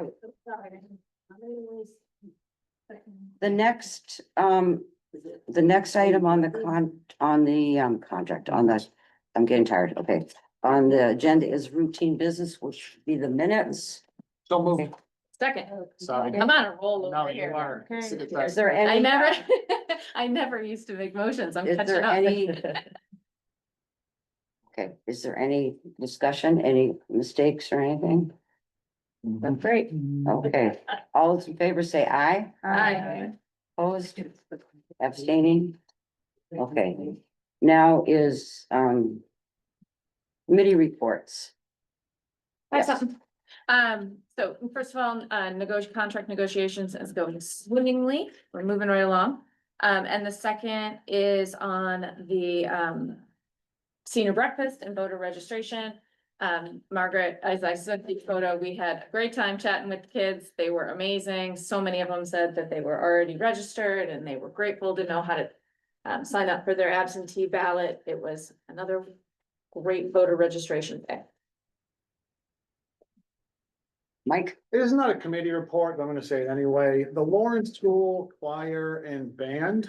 I saw you in there. I think I saw you in way in the front. I sit in the back. On Friday, they won gold for their chorus and band. I don't know if you're gonna touch They on did. that, but okay, That's right. that's it. I Not a put it in committee my report. update. Just wanna Thank you throw it out Thank there. you for saying it. That's awesome. Yeah. That's I it. love that trip. Okay. It's a Long long day. day. I love that trip. Any other committee reports? I have, go ahead. No, Do I'll, I? No, I don't, because I don't. okay. Just kidding. Go ahead, please. I don't have a committee report, but like Mike, I'm gonna sneak this in. Many of us were at the graduation on Saturday, and I just want to commend Dr. Dorr and her team. I've been to many high school graduations, and that stands out as one of the most touching and wonderful. And I just want to thank you for just a wonderful community event. Thank you. And one individual at the high school that I really think needs to be, her name called out is Carol Lurie. Yes, she's excellent. Yeah, I mean, I remember when I worked at the high school, it's such a hard thing. And she had a plan, not only inside where it was, but outside. I mean, there were 2 sets of plans for that, so the work that woman did is just phenomenal. My committee report is, having gone to the VIPS appreciation dinner at the yacht club last week, it was wonderful. All those people, we mentioned so many times how good our community is to us, and VIPS is a shining example of that. And it was also nice to have Dylan Fernandez and David Vieira came, our legislators there, who expressed how important education is to them, which is a wonderful event. Okay, all around event. Okay, Terry Katrina had something, I think. No, I think you're still going, right? no, I'm done. Oh, so the tech meeting happened, last week, and Andrew, who leads the tech meeting, talked about the DESI AI cohort, which he had gone to a conference, and he reported that the DESI people who were representing said, we know everyone is looking to us for the answers, but we don't have the answers yet. So it was a room full of people talking about AI and how it can be utilized and what are the uses and how it should be regulated so teachers can manage plagiarism and academic dishonesty and all those issues. We spent a lot of the time tinkering with AI ourselves to see if we could replicate an image that Andrew had come up with. And in the process, we had a great conversation about how you can use that as an exercise to get kids using descriptive words, you know, because you can't put in like swimming pool with a rubber ducky and a floating ball. You have to then say like overhead 2-dimensional with brick outlines, not a yellow ball, a yellow ducky, you know, like. So that was fun. And then also at the end, we talked about the responsible use policy that we had all approved. We talked about the cell phone conversation that's about to start up with Lori and Sonia, I think. Maybe, I don't remember. A conversation with the Morse Pond principal about cell phone use. And there was mention of something called Play Lab, which is a nonprofit that helps teachers to use AI in their classrooms to come up with lesson planning with AI. So all around a great meeting. And I agree that the graduation was great. It was a really nice event. Okay, are there any requests for follow-up? Okay, so now this is the first time I've done this. We're going to adjourn the public meeting, but we're gonna reconvene in the executive session because we didn't finish the business before the meeting. Terry, before you start that, can I just interrupt really quickly? This is not a request for follow-up and it is not a policy or, a committee report. It's just something that I sort of jotted down that I wanted to mention, Okay, if I may. It's extraordinarily brief. okay, no, it's, Thank you, Terry. yep, The function of our school committee is fractured. There are a variety of reasons and a variety of stakeholders that have created a culture of tension that is simply not sustainable. Members of this community, as well as members of the community, are all active voices in this conversation and are all here because we care about Falmouth Public Schools. In order to ensure that we continue to advance and improve the educational environment for our students, we must all do our best to speak to each other with courtesy, the whole truth, and listen to each other with an open mind. We must all remember that it is okay to disagree, but it's never okay to be disagreeable. I would also like to add, rude. Let us all try to come together, find common ground, perhaps reach out to each other personally if there is a direct question or concern. I've had the honor and privilege of sitting at this table for 10 years, and I do not recognize this committee right now. I'm certain we can correct course and be the best committee I know that we can be. I just want to add one additional thing. If I could have added the entire Morse Pond mission and all of their statements surrounding no place for hate, to have it be not just here at this table in this room, but in our entire district, in our town, in our community. I sincerely hope that people are listening to those little 5th and 6th graders that aren't so little that have quite large voices. That's all. Thank you for listening. I look forward to the great work that I know that we can continue doing. Thank you. okay. And did you mention that the officers have kind of formed a, The officers have decided that we are going to be a united front and come together and see how we can work with the committee to mend this fracture that has happened. my part in that trio is research. I don't know if you've noticed little here and there comments I made, I've researched things. So that's one reason I didn't want to be on a one less committee this year, because honestly, I'm spending a lot of time research. And I kind of corralled Margaret into being a parliamentarian because Margaret has experience with Robert's rules. Okay, so she has volunteered, even though I kind of corralled her into doing, all right, okay. All right, thank you very much, everybody. And do I need to repeat my thing? Okay, so we are going to adjourn the public meeting and move back into executive session because we didn't finish it. So I would like to make the motion to adjourn it. Is there a second? I'm gonna second that. Okay, all in favor? It's a roll call to go into executive. Oh, we already did. We didn't. We don't have to. We didn't Thanks very adjourn much. executive. We're still, Very good, thank you. we're in recess.